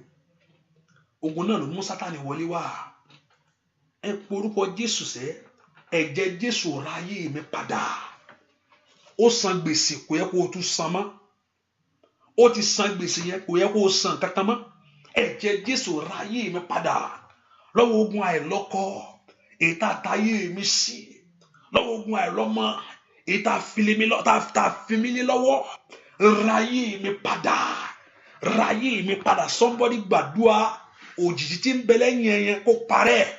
Òjìji tí ẹnìkan mọ̀ ń gbà ohun tó ń bẹ lẹ́yìn ohun tó dó sẹ́yìn yẹn kó parẹ́ lónìí. Rí paliaba ó yá gba ohun tó dó sẹ́yìn ẹnìkan mọ̀ ń gbàdúrà fún o.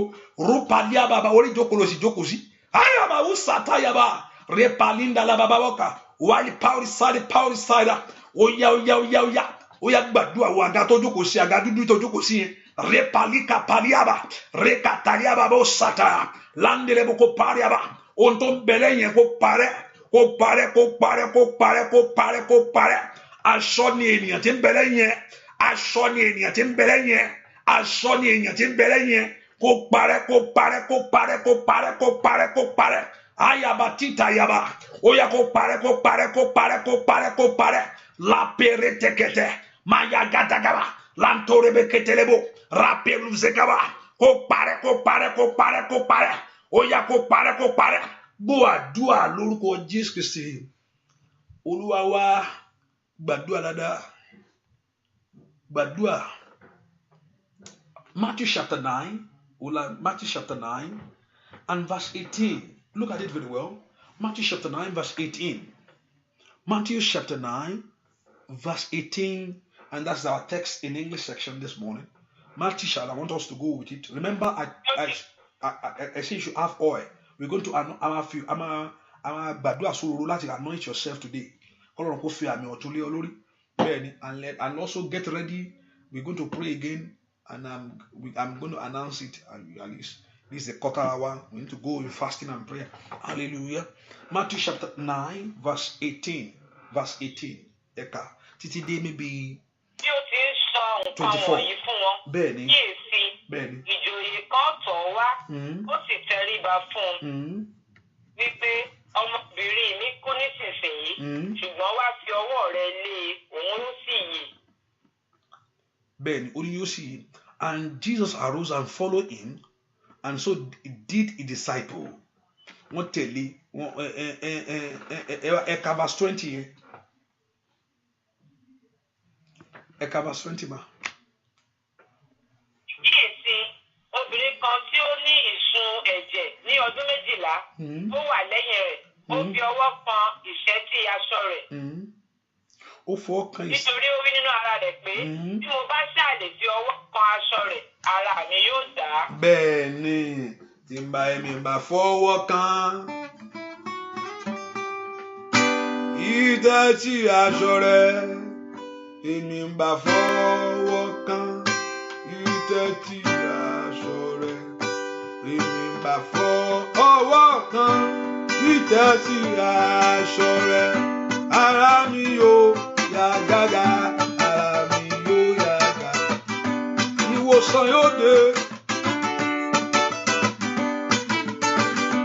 Èmi ń bá fọwọ́ kan ìdẹ̀tí aṣọ rẹ̀, èmi bá fọwọ́ kan ìdẹ̀tí aṣọ rẹ̀, èmi bá fọwọ́ kan ìdẹ̀tí aṣọ rẹ̀, ara mi yóò yá gágá, ara mi yóò yá gágá. Bóyá fọwọ́ kan ṣẹ́,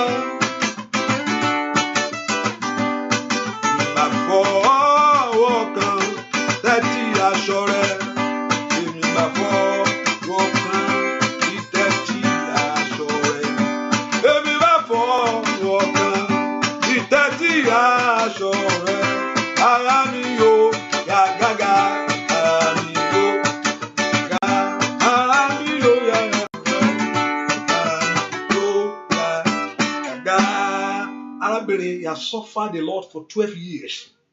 Ogun tó ń jà ó ti sú. Ogun tó ti bá débi gbẹ̀gbẹ̀gbẹ̀ odò tí ò mọ ibi tó yà sí. Kò tí yẹ kó tiẹ̀ fọ́ kan Jésù ni, kò yẹ kó fọ nǹkan tó ṣe yẹn, kò yẹ kó ṣe. Kò tí yẹ kó ṣe because she is unclean. Kò tí yẹ kó tiẹ̀ fọ́ kan at all. Ṣùgbọ́n ìgbàgbọ́, if I can reach out, tí n bá lè fọwọ́ kan. Ìgbà tó sì fọwọ́ kan, nǹkan jáde, mo pé agbára máa ń jáde. That's how I know you carry power. Nǹkan máa ń jáde. Jésù sọ pé nǹkan kan jáde. Verse 12, verse 21. Let's see. Verse 21 to 22. Verse 21 to 22. Nítorí ó wí nínú ara rẹ̀ pé bí mo bá ṣàlè fi ọwọ́ kan aṣọ rẹ̀ ara mi yóò dá. Nígbà tí Jésù yí ara rẹ̀ padà tí ó rí i, ó wí pé ọmọbìnrin tújúká, ìgbàgbọ́ rẹ̀ mú ọ lára dá, a sì mú obìnrin náà lára dá ní wákàtí kan náà. Bẹ́ẹ̀ni, there's a text now, maybe in Luke said, "Bàtó fọwọ́ kan Jésù yẹn, Jésù said, somebody touched me."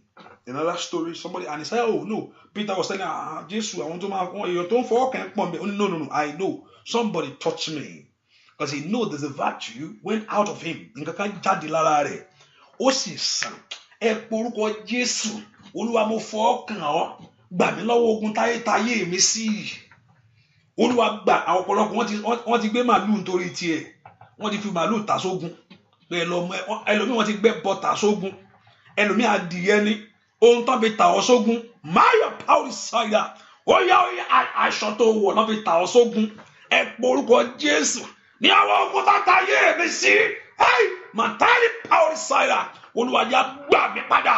Ó yá fẹ̀jẹ̀ rẹ̀ gbà mí, ó san gbèsè nítorí tèmi, mi gbọ́dọ̀ tún san. Ó yá, ó san gbèsè àìní nítorí tèmi, mi gbọ́dọ̀ tún san. Ó san gbèsè àìrọ́mọbí nítorí tèmi, mi gbọ́dọ̀ tún san. Gbogbo agbára tó ní kó san, agbára náà kó ṣègbé. Gbogbo agbára tó ń bè lọ́wọ́ rẹ̀, ó yá, ó san gbèsè ikú àìtọ́jọ́ nítorí tèmi. Ó yá, ayé mi ò gbọ́dọ̀ tún san. Ó yá gbàdúrà sẹ́, tó o bá mẹ́tọ́ rẹ̀ wá gbà á. Ó yá, gbórúkọ Jésù. Ó yá, lọ́wọ́ ogun tá a tà mí sí, lọ́wọ́ ogun tá a mú mi lé lọ́wọ́, ní orúkọ Jésù, ètò ń fìyà jẹ mí, ètò ń pa mi lójú, ó yá ṣẹ lónìí, ṣẹ nú ayé àwọn èèyàn yìí, lọ́wọ́ ogun tá a ta ayé wọn sí, Olúwa gbà ayé wọn padà. Ọba Ọlọ́run gbàdúrà, lọ́wọ́ ogun tá a tà ọ́ sí, ẹ̀jẹ̀ Jésù dá ayé wọn padà, gbà ayé wọn lọ́dẹ̀, gbà ayé wọn lọ́dẹ̀, gbà ọmọ wọn lọ́dẹ̀. Ó yá gbàdúrà lórúkọ Jésù, lọ́wọ́ ogun tá a tà ọ́ sí, Olúwa gbà mí, lórúkọ Jésù, lọ́wọ́ ogun tá a tà ṣẹ́ mi sí, Olúwa gbà mí, lórúkọ Jésù, kọ́lọ́run kó gbọ́ lọ́wọ́ ogun tá a tà mí sí, èyí tá a fi mí lé lọ́wọ́, ní orúkọ Jésù, Olúwa dá ayé mi padà, dá ọ̀nà mi padà, gbọ́ àdúrà lórúkọ Jésù Kristi Olúwa wa. Ẹlòmíì ogun ìran ni a mọ̀ pé nǹkan tó ń ṣẹlẹ̀, kò yẹ pé wòlíì kan tó sọ nǹkan míì fún ẹ. Ọ̀pọ̀lọpọ̀ náà tí ogun ti ń jà, ọ̀pọ̀lọpọ̀ ẹ bá bèèrè ọ̀pọ̀lọpọ̀ mọ nǹkan tó ń ṣe. Nǹkan báyìí ló ń ṣe mí o, nǹkan báyìí ni arábìnrin kan ó mọ nǹkan tó ń ṣe, wọ́n máa ń kòbókò ni ó mọ̀, ṣùgbọ́n kógun náà ṣẹlẹ̀, kò yẹ kó o mọ ogun nìkan pé nǹkan báyìí ló máa ń ṣe mí, kókó ṣẹlẹ̀ kí ogun náà ṣẹ. Olúwa jẹ́ kí ogun ìṣẹ́, and it is the one step to know. Ọ̀pọ̀lọpọ̀ kò tiẹ̀ mọ̀ bí tó gun tí wá, kò tiẹ̀ mọ̀ nǹkan kan, kò tiẹ̀ mọ̀ pé bóyá báyìí ni, ìyẹn ló tiẹ̀ worst jù. At least ìyẹn bá tẹ̀ ṣe mọ̀ bí tó dojú àdúrà kọ yóò mọ̀ gbà á. Ọ̀pọ̀lọpọ̀ kò tiẹ̀ mọ̀ bí tó fẹ́ dà kọ̀, kò tiẹ̀ mọ̀ bí tó tiẹ̀ ó máa tó ń ṣẹlẹ̀ o, ṣùgbọ́n Ọlọ́run yóò fún ẹ ní ìṣẹ́gun. Pastor Deborah, how are you, man? Good evening, man. God bless you. Ọlọ́run yóò fún ẹ ní ìṣẹ́gun. Ẹ porúkọ Jésù. Olúwa jọ̀ọ́ rà mí padà, jẹ́ n bọ́ lọ́wọ́ ogun yìí. Olúwa jọ̀ọ́ jẹ́ n bọ́ lọ́wọ́ ìjà yìí. Olúwa jẹ́ n bọ́ lọ́wọ́ agbára yìí, mú mi bọ́ lónìí. Èmi fẹ́ bọ́. Olúwa mo fẹ́ bọ́. Má jẹ́ n bá eléyìí kú. Olúwa má jẹ́ n bá eléyìí lọ báyìí. Olúwa má jẹ́ n bá eléyìí kú. Ogun ayé yẹn fẹ́ bá kú, kúrò ẹ bá kú ni o. Ogun ayé wa mo ti nà tó ẹ fílẹ̀ ẹ jẹ́ eléyìí tí mo ṣe fún tó, kí ni ń jẹ́ bẹ́ẹ̀? Pé a ti dààmú ẹ̀ tó ẹ jẹ́ kó máa ṣeré ẹ̀. Eré wo ni ń ṣe? Kí ni ń jẹ́ bẹ́ẹ̀? Àwọn ò wá bẹ́ẹ̀ ṣeré. Wọ́n fẹ́ finish olúwa ẹ̀ ní olúwa ẹ̀ lé òní gbà. Ó yá gbà mí eléyìí tó gẹ́ Olúwa. Ọ̀ndàlà bàbá síkàlàbà. Màràbà kò tó lábà. Eléyìí ó tó gẹ́ Olúwa. Orúkọ Jésù lórí ọmọ mi eléyìí tó gẹ́. Lórí ayé mi eléyìí tó gẹ́. Orúkọ Jésù dáadáa. Màtídà bàbá sàkàpàyàbò. Gbàdúrà sẹ́. Sọ fún Ọlọ́run eléyìí tó gẹ́. Eléyìí tó gẹ́ lórí ayé mi. Ogun eléyìí tó gẹ́. Líkàlíàbà ó ṣàtàyàbà. Ìdààmú yìí tó gẹ́. Àrọ́mọbí yìí tó gẹ́. Àrọ́kọ yìí tó gẹ́. àríṣẹ́ ìṣe tó gẹ́ àrọ́nà àbáyọ tó gẹ́ orúkọ Jésù ó tó gẹ́ ní ọ̀nà mi ó tó gẹ́ lórí ayé mi ó tó gẹ́ lórí iṣẹ́ mi ó tó gẹ́ ní ayé àwọn ọmọ mi orúkọ Jésù ogun ìtó gẹ́ ogun ìdààmú ìtó gẹ́ mo kọ̀ orúkọ Jésù mo kọ̀ Olúwa fínàsì mo kọ̀ Olúwa dáná sí mo kọ̀ orúkọ Jésù ó tó gẹ́ lórí ayé mi ó tó gẹ́ ànígbàdúrà ó tó gẹ́ orúkọ Jésù ó tó gẹ́ màtáríàbà orúkọ Jésù eléyìí tó gẹ́ lórí ọ̀nà mi sẹ́ ó tó gẹ́ lórí ayé mi ó tó gẹ́ ìdààmú yìí ó tó gẹ́ àrọ́mọbí mi ó tó gẹ́ gbàdúrà lórúkọ Jésù eléyìí tó gẹ́ lórí ayé mi eléyìí tó gẹ́ lórí iṣẹ́ mi ànígbàdúrà sẹ́ ó tó gẹ́ Olúwa fòpin sí ànígbàdúrà Olúwa fòpin sí gbàdúrà sẹ́ Olúwa fòpin sí lónìí fòpin sí gbàdúrà lórúkọ Jésù Kristi Olúwa wa. Mark chapter 9 ẹ farabalẹ̀ dáadáa kẹ́ wo Mark chapter 9 verse 14. Mark chapter 9 verse 14 to maybe 20. Yeah. Nígbà tí wọ́n sì dé ọ̀dọ̀ àwọn ọmọ ẹ̀yìn rẹ̀, wọ́n rí ìjọ ènìyàn púpọ̀ lọ́dọ̀ wọn. Àwọn akọ̀wé sì ń bi wọ́n léèrè ọ̀rọ̀. Bẹ́ẹ̀ni. Lọ́gán nígbà tí gbogbo ènìyàn sì rí ẹnu sì yà wọ́n gidigidi.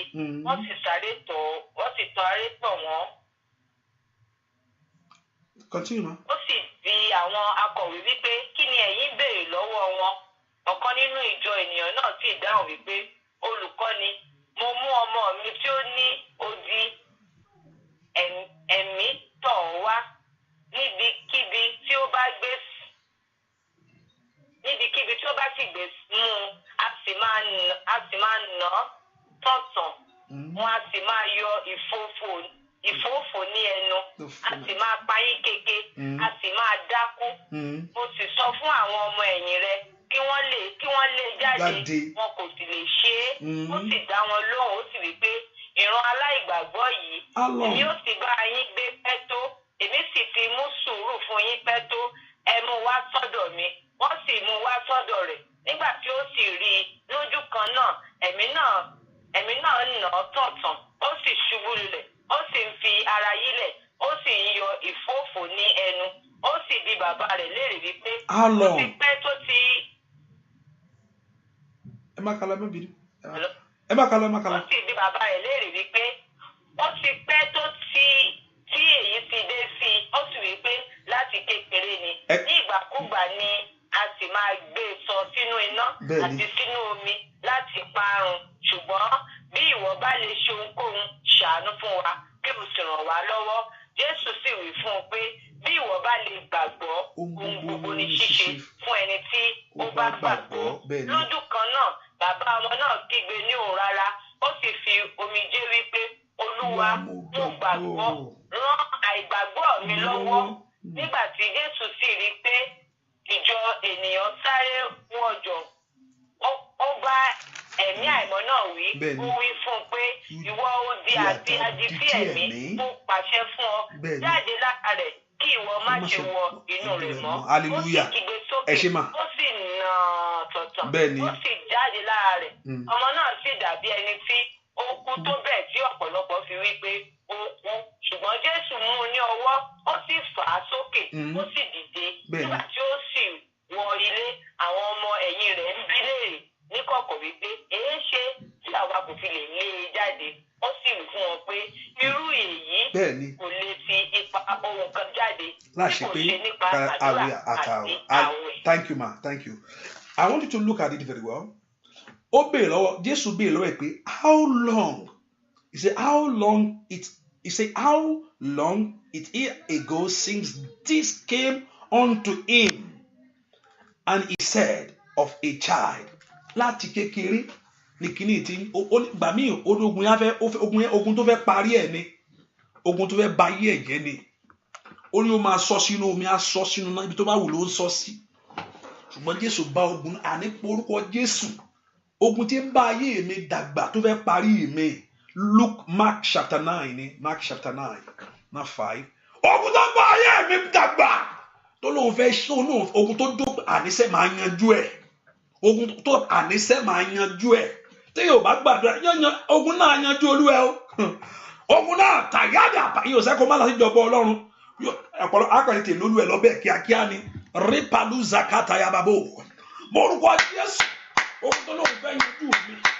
Ogun tó lóun ò ní gbọ́. Ogun tó ń bá bọ̀ yẹn dàgbà tó fẹ́ finish yẹn ni. Ṣùgbọ́n tó Jésù dá sí bàbá ẹ̀ ké ó ní gbà mí o. Ó yá pé orúkọ Jésù. Ogun tó lóun fẹ́ yanjú ayé mi tó lóun fẹ́ yanjú àwọn ọmọ mi.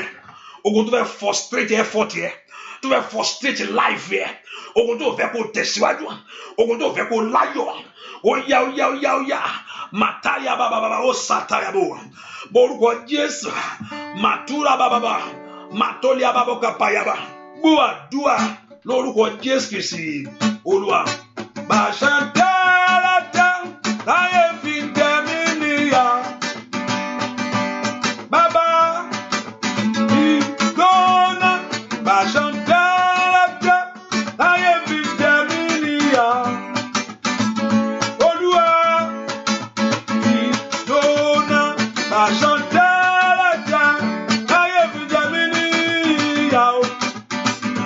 Olúwa ìjóná o. Bàṣẹ tẹ́lẹ̀tẹ́ láyé fi jẹ mí níyà o.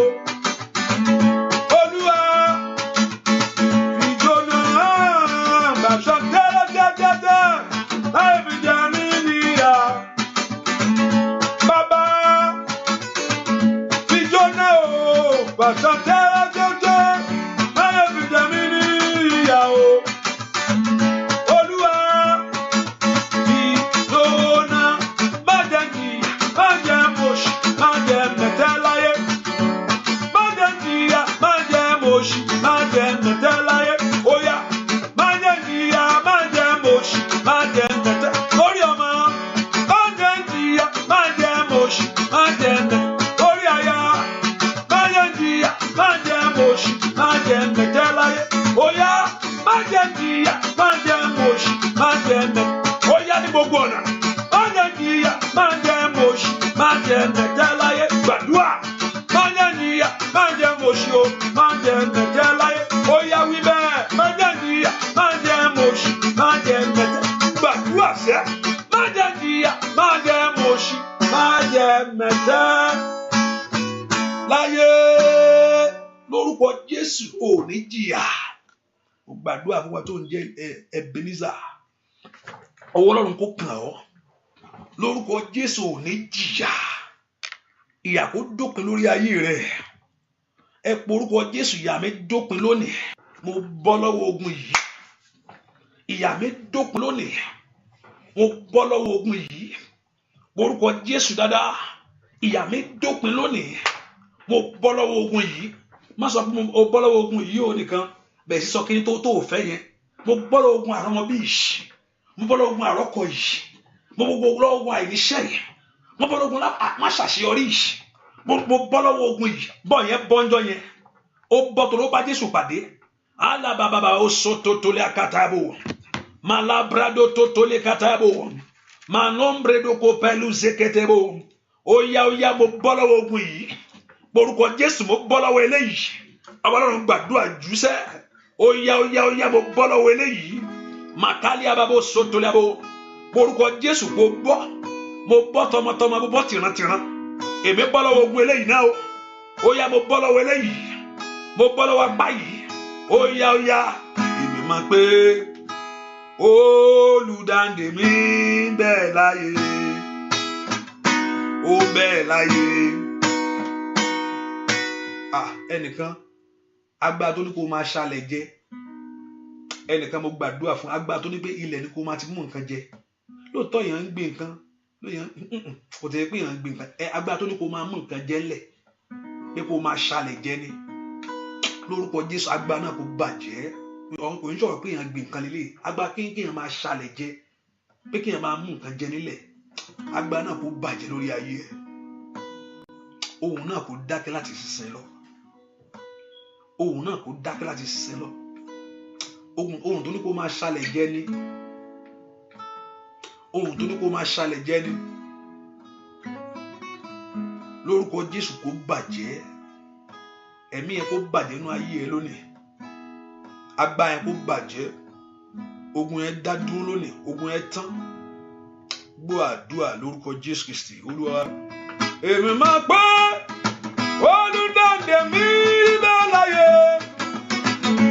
Ó bẹ́ẹ̀ láyé. Ó bẹ́ẹ̀ láyé. Èmi máa gbé olùdáǹdè mi bẹ́ẹ̀ láyé. Ó bẹ́ẹ̀ láyé. Síbẹ̀ ẹni tí gbà mí mọ́ títọ́ gbọ́ ẹni kì í sùn rárá bọ̀dà tí ilẹ̀ gbógun bàbá ṣùdẹ̀ mọ́mọ́ pé Jésù yóò gbà mí bọ̀dà tí ilẹ̀ gbógun bàbá ṣùdẹ̀ mọ́mọ́ pé Jésù yóò gbà mí.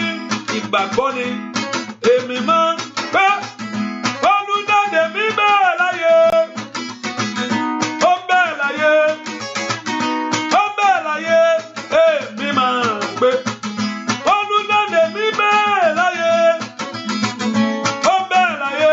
Síbẹ̀ ẹni tí gbà mí mọ́ tí tó gbé ẹni tí ìṣùn rárá bọ̀dà tí lẹ́gbógun bàbá ṣùdẹ̀ mọ́mọ́ pé Jésù yóò gbà mí. Látọ̀lọ́wọ́ ogun tí ń ja ayé ẹni ká, tí ń ja ayé ẹni rú, tí ń ba ayé ẹni jẹ́ lórúkọ Jésù kò bọ́. Ẹ gbé òróró yẹn dání, lift up ẹ gbé òróró yẹn dání. Ọlọ́run lórúkọ Jésù pé agbẹ́ Ọlọ́run kó wọnú òróró yìí lọ. Sọ fún Jésù lọ́wọ́lọ́wọ́ agbára jíǹde kó wọnú òróró yìí lọ. Kó fi àmì ọ̀tun sí mi lára láti sísìn lọ. Agbára ńlá agbára Jésù kó wọnú omi kó wọnú òróró yìí lọ. Kó fi àmì ọ̀tun sí mi lára láti sísìn lọ. Let the hand of God touch that oil. Má gbàgbé o. Lórúkọ Jésù kó fi àmì ọ̀tun sí ara rẹ. Àmì tí kú rí tí ń sá, tí àrùn tí ń wọgbó. Agbára jíǹde kó wọnú òróró yìí lọ. Kó fi àmì ọ̀tun sí ọ lára. Bó bá ṣe fi kan ara rẹ lórúkọ tí kí ara rẹ kó gbàgbára kí ìdè rẹ kó jáde. Gbogbo àlejò tí ń bẹnu àgọ́ ara rẹ, gbogbo àlejò fáyé rẹ ṣẹlẹ̀ lórúkọ Jésù kan pòórá. Gbàgbára lórúkọ òróró yẹn kó gbàgbára. Òróró yẹn kó gbàgbára. Òróró yẹn kó gbàgbára. Òróró yẹn kó gbàgbára. Òróró tó gbé dání kó gbàgbára. Òróró tó gbé dání kó gbàgbára. Agbára ńlá kó wọnú òróró yẹn lọ. Agbára ṣẹ́gun kó wọnú òróró yẹn lọ. Òróró yẹn kó gbàgbára. Ìwọ tó lówó wọnà ọwọ́ ọ̀tún rẹ jáde. Tó o bá lóòróró ní ọwọ́ ọ̀tún rẹ jáde, if you don't have the oil, stretch forth your right hand. Àwọn òróró yẹn kó gbàgbára. Ní orúkọ Jésù mo ya òróró ìṣímọ́. Nípa gbá Ọlọ́run lórúkọ Jésù. Gbogbo ojú tó bá wù ọ́ fún bí lórúkọ ojú náà kó lulẹ̀. Níwájú rẹ gbogbo ọwọ́ tó bá fọwọ́ kàn fi bí lórúkọ Jésù, ọwọ́ náà kó kúrò. Lórúkọ Jésù ọwọ́ rẹ kó agbé rẹ kó gbàgbára.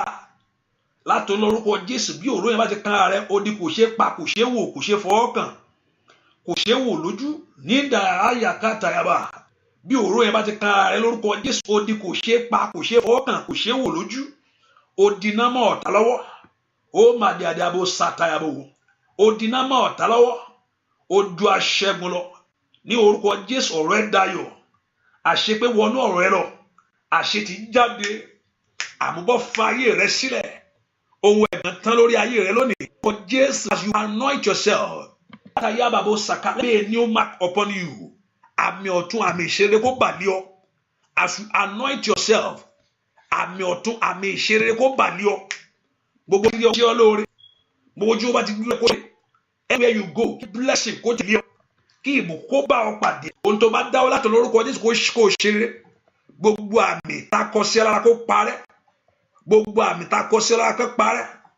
Gbogbo àmì májẹ̀mú má ṣe rere. Gbogbo àmì májẹ̀mú má ṣe rere. Ẹnìkan mò ń gbàdúrà fún gbogbo àmì májẹ̀mú má ṣe rere. Gbogbo àmì májẹ̀mú má ṣe rere. Orúkọ Jésù. Gbogbo àmì májẹ̀mú má ṣe rere. Ó parẹ́. Gbẹ́rẹ́ ta sí ọ. Èyí tó ń lòdì sí ògo. gbẹ́rẹ́ tá o gbà sára ètò lòdì sí ògo, gbẹ́rẹ́ tá a sí ọ ètò lòdì sí ògo, ètò ń kógun jà ọ́ àìkú arẹ́rà ẹ̀mí ẹ̀jẹ̀ Jésù kó parẹ́, ayé rẹ kó gbàgbà ìtẹ̀síwájú, ayé rẹ kó gbàgbà ìṣeré, ayé rẹ kó gbàgbà ìtẹ̀síwájú, ayé rẹ kó gbàgbà ìṣeré, kó o ṣeré kó dáa fún ọ ní orúkọ Jésù. Nínú ọdún ìkórè tí ẹ ṣe, nínú ọdún ìkórè tí ẹ ṣe, ẹnu rẹ kó kún fún ọpẹ́, ẹnu rẹ kó kún fún ìyìn ní orúkọ Jésù. Ayé rẹ kó gbàgbà, ayé rẹ kó gba ìtẹ̀síwájú, ó ti ṣe é ṣe fún ọ ní orúkọ Jésù. Nínú ayé tó wá yìí ó pàtàyàbà, ó ti ṣe é ṣe fún ọ tí ẹ ò ní gbé, tí ẹ ò ní sọnù. Nínú ayé kan tó wá yìí wàá rí tí ẹ ṣe, nínú ayé kan yìí tó wá yìí wàá ṣe rere, nínú ayé kan yìí tó wá wàá ní ohun gbogbo tó fẹ́ láyé. Ire ò ní dùn ọ́, ànífire jẹ́ ọ́ níyàmọ́, rúpakàtàyàbà, ire ò ní pa ọ lójúmọ́ ní orúkọ Jésù. Ire ò ní pa ọ lójúmọ́ ní orúkọ Jésù. Ire jẹ́ tiẹ̀, ire gbogbo ní ọjọ́ gbogbo, ní ìgbà gbogbo, ní ọ̀nà gbogbo ní orúkọ Jésù. Mo gbàdúrà láti lọ, mo ní ire gbogbo ní ọjọ́ gbogbo, ní ọjọ́ gbogbo, ní ìgbà gbogbo yóò jẹ́ tiẹ̀ lórí ohun gbogbo. Káyàbà sáìdà ríkà pàlíàbà, ire jẹ́ tiẹ̀. Oríire gbà, oríire gbà, oríire gbà, oríire gbà, orí tiẹ̀ ṣe, mo ríire gbà, mo rí tèmi ṣe. Ó yá sọ bẹ́ẹ̀, mo ríire gbà ní orúkọ Jésù, mo rí tèmi ṣe. Ó yá gbàdúrà, ó yá mo ríire gbà, ó yá ríkàtàyàbà, mo dẹni ọ̀tún, mo dẹni ọ̀tọ̀. Ó yá líkàtà Sunday gbàdúrà ríkàtà áì pásátayọ lábàyà. Ó yá ó dẹni ọ̀tọ̀, ó dẹni ọ̀tọ̀, ó dẹni ọ̀tọ̀, ó dẹni ọ̀tọ̀, ó dẹni ọ̀tọ̀, ó dẹni ọ̀tọ̀, ó yẹ kàdíọ́nà ríkàtàyàbà. Ó yá ó dẹni ọ̀tọ̀ rápàtàyàbò. Ó yá ayé rẹ gbàgbára, ó gbàgbára, ó gbàgbára ògo.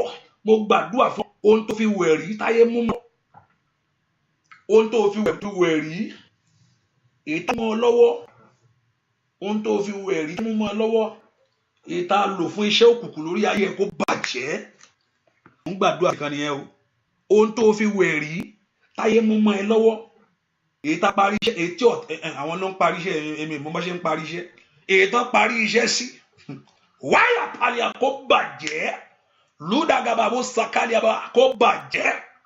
Ìnira kù lára rẹ, ìnira kù lórí ayé rẹ. Ó yá fòró rẹ kan orí ẹ láti lọ lórúkọ Jésù. Ó rọ ẹ bóyá kàn ọ́, kí ìtura kó dé bọ̀, kí ìwòsàn kó dé bọ̀, káyé rẹ kó gba ìtúsílẹ̀. Bóyá fòró ẹ kanra, kí ìtura kó dé bọ̀, káyé rẹ kó gba ìtúsílẹ̀. Bóyá fòró ẹ kanra ní orúkọ Jésù, kí ìrànlọ́wọ́ dé fún ọ. Àmì ọ̀tun fún oore kó bàlẹ́ ọ ní orúkọ Jésù. Àmì tí kú ti ń sá, àmì tí àrùn rí ti ń wọlẹ̀, bẹ́ẹ̀ ó sì rí. Orí tí ẹ ṣe lọ ṣe rere, ìgbà ọ̀tun dé bọ̀, ìrànlọ́wọ́ dé, ìgbà ọ̀tun dé bọ̀, ògo farahàn, bẹ́ẹ̀ ni ó sì rí láì lórúkọ Jésù Kristi Olúwa àti Olùgbàlà wa. Àmín, àmín, àmín lórúkọ Jésù. Sọ pé yóò dáa fún mi, sọ pé yóò dáa fún ẹ, sọ pé yóò dáa fún ẹ. Gbogbo ẹ̀yin tẹ́ wà ní London lágbára Ọlọ́run, I would just want to give you the date and I will make the flights coming. I think the program is with the Betting Community, Betting, if I'm right, Community, the last place where we have the program. But the program is this, let's so you can able to take your time. On Saturday, on the 31st, it's going to be by 6 p.m. to 8 p.m., 6 p.m. to 8 p.m. I'm just giving you the update. And April 1st, by 5 p.m. to 7 p.m. So they have a different date. 5 p.m. to 7 p.m., 1 hour. 5 p.m. to 7 p.m. Okay. And on Monday, which is I think Easter bank holiday, your bank holiday, is from 12 p.m. to 3 p.m. So you have the rest to party. Hallelujah. So you are, so I'm going to put it up. I don't know that Saturday is 5. Okay, it's 5 to 7. That's 2 hours. It's not okay. On that Saturday, 6 p.m. to 8 p.m. is 2 hours also. Yeah, sure. So that's the program now. But I said I want to have one night program with you. I mean, one night VG with you by God's grace. And so I will set up that date later on. I'm looking to the place to find where you can have the night vigil. So God's grace, the Lord will. So I'm going to put the address that those in London, by God's grace. So that's for this program there. And later on in the year, we set up the rest. So I'll just have 3 days program in one place with you. And mo gbàdúrà pé ìyanu á ṣẹ lórí ayé ẹ. Ọlọ́run á bá ayé ẹ pàdé. Mo gbàdúrà lórúkọ Jésù. Ọwọ́ Ọlọ́run kó kàn á. Kí Ọlọ́run kó tú aṣọ ró fún ọ. Kí Ọlọ́run kó tú aṣọ ró fún ẹ. Kí Ọlọ́run kó tú aṣọ ró fún ẹ. Kí Ọlọ́run kó tú aṣọ ró fún ọ. Ọlọ́run kó tú aṣọ ró fún ẹ. Ọlọ́run kó tú aṣọ ró fún ọ. Kó mú aṣọ ìyà kúrò. Kó sì mú aṣọ ẹ̀gàn kúrò lórí ọ̀rọ̀ rẹ. Kí ìyanu kó ṣẹlẹ̀. Bẹ́ẹ̀ ni ó sì rí. Ọ̀rọ̀ rẹ gbójútì o. Yóò sì dáa fún ọ. Torí pé o bọ́ Ọlọ́run sọ̀rọ̀ lónìí. Ìyanu kó bẹ̀rẹ̀. Torí pé o wí tiẹ̀ fún Ọlọ́run. Ó ti ṣe é ṣe fún ẹ. Mo yá mi ẹsìn mọ́ kọ́lọ́run kó yá mi ẹsìn mọ́. Omi ẹ kó gba agbára. Ogun àlákàlà kó ṣẹ́. Ogun ìrankíran kó ṣẹ́. Lórúkọ Jésù, ogun àlákàlà kó ṣẹ́. Ogun ìrankíran kó ṣẹ́. Ó di alágbára. Ó di aṣọ. Bẹ́ẹ̀ ni ó sì rí. Láì lórúkọ Jésù Kristi. Olúwa wa, àmín. Àmín. Àmín. Àmín lórúkọ Jésù. Àmín. Àmín lórúkọ Jésù. Àmín. Àmín lórúkọ Jésù. Àmín. Àmín lórúkọ Jésù. Mo gbà mí mọ nǹkan tí mò ń gbọ́ ọmọ I don't know bí ọmọ ìyẹlẹ́wà I don't know why ebi ìwà ọ̀pá mi o àgbà ẹ bá wẹ́wà fún I don't know whether someone is being like that. Hallelujah. Lórúkọ Jésù ìyanu kó ṣẹlẹ̀ nú ayé ẹ àgbà bí ẹ wà lè ń wù jẹ ẹ bá wẹ́wà fún ó ti o. Hallelujah. Ìyanu kó ṣẹlẹ̀ nú ayé ẹ. Ògo kó farahàn. Ó ti lè yẹ tí mò ń sọ fún yẹn ó ti lè yẹ dáadáa. Ògo kó farahàn. Orí tiẹ̀ ṣe. Láì lórúkọ Jésù Kristi. Let us put that the prayer continue to night by God's grace. And I still have the oil to bless it. Àdúrà rẹ ti gbà. Orí ọ̀fẹ́ Jésù Kristi lọ́wọ́. Ìfọ́mẹ́tì Ọlọ́run. Ìdàpọ̀tẹ̀ mọ́. Kó lọ ṣeré. Kínú ẹ kó parẹ́ kó balẹ̀. Ohun tó lọ ń ṣe inú ayé ẹ lónìí kó farahàn. Kó di mímọ̀. Bẹ́ẹ̀ ni ó sì rí. Jésù Olúwa wa. Àmín. Àmín. Àmín. God bless you. Thank you for coming. God bless you. Mo lè gbàdúrà fún yín share prayer. God bless you. You will increase and multiply in all good things. God bless you. Stay blessed.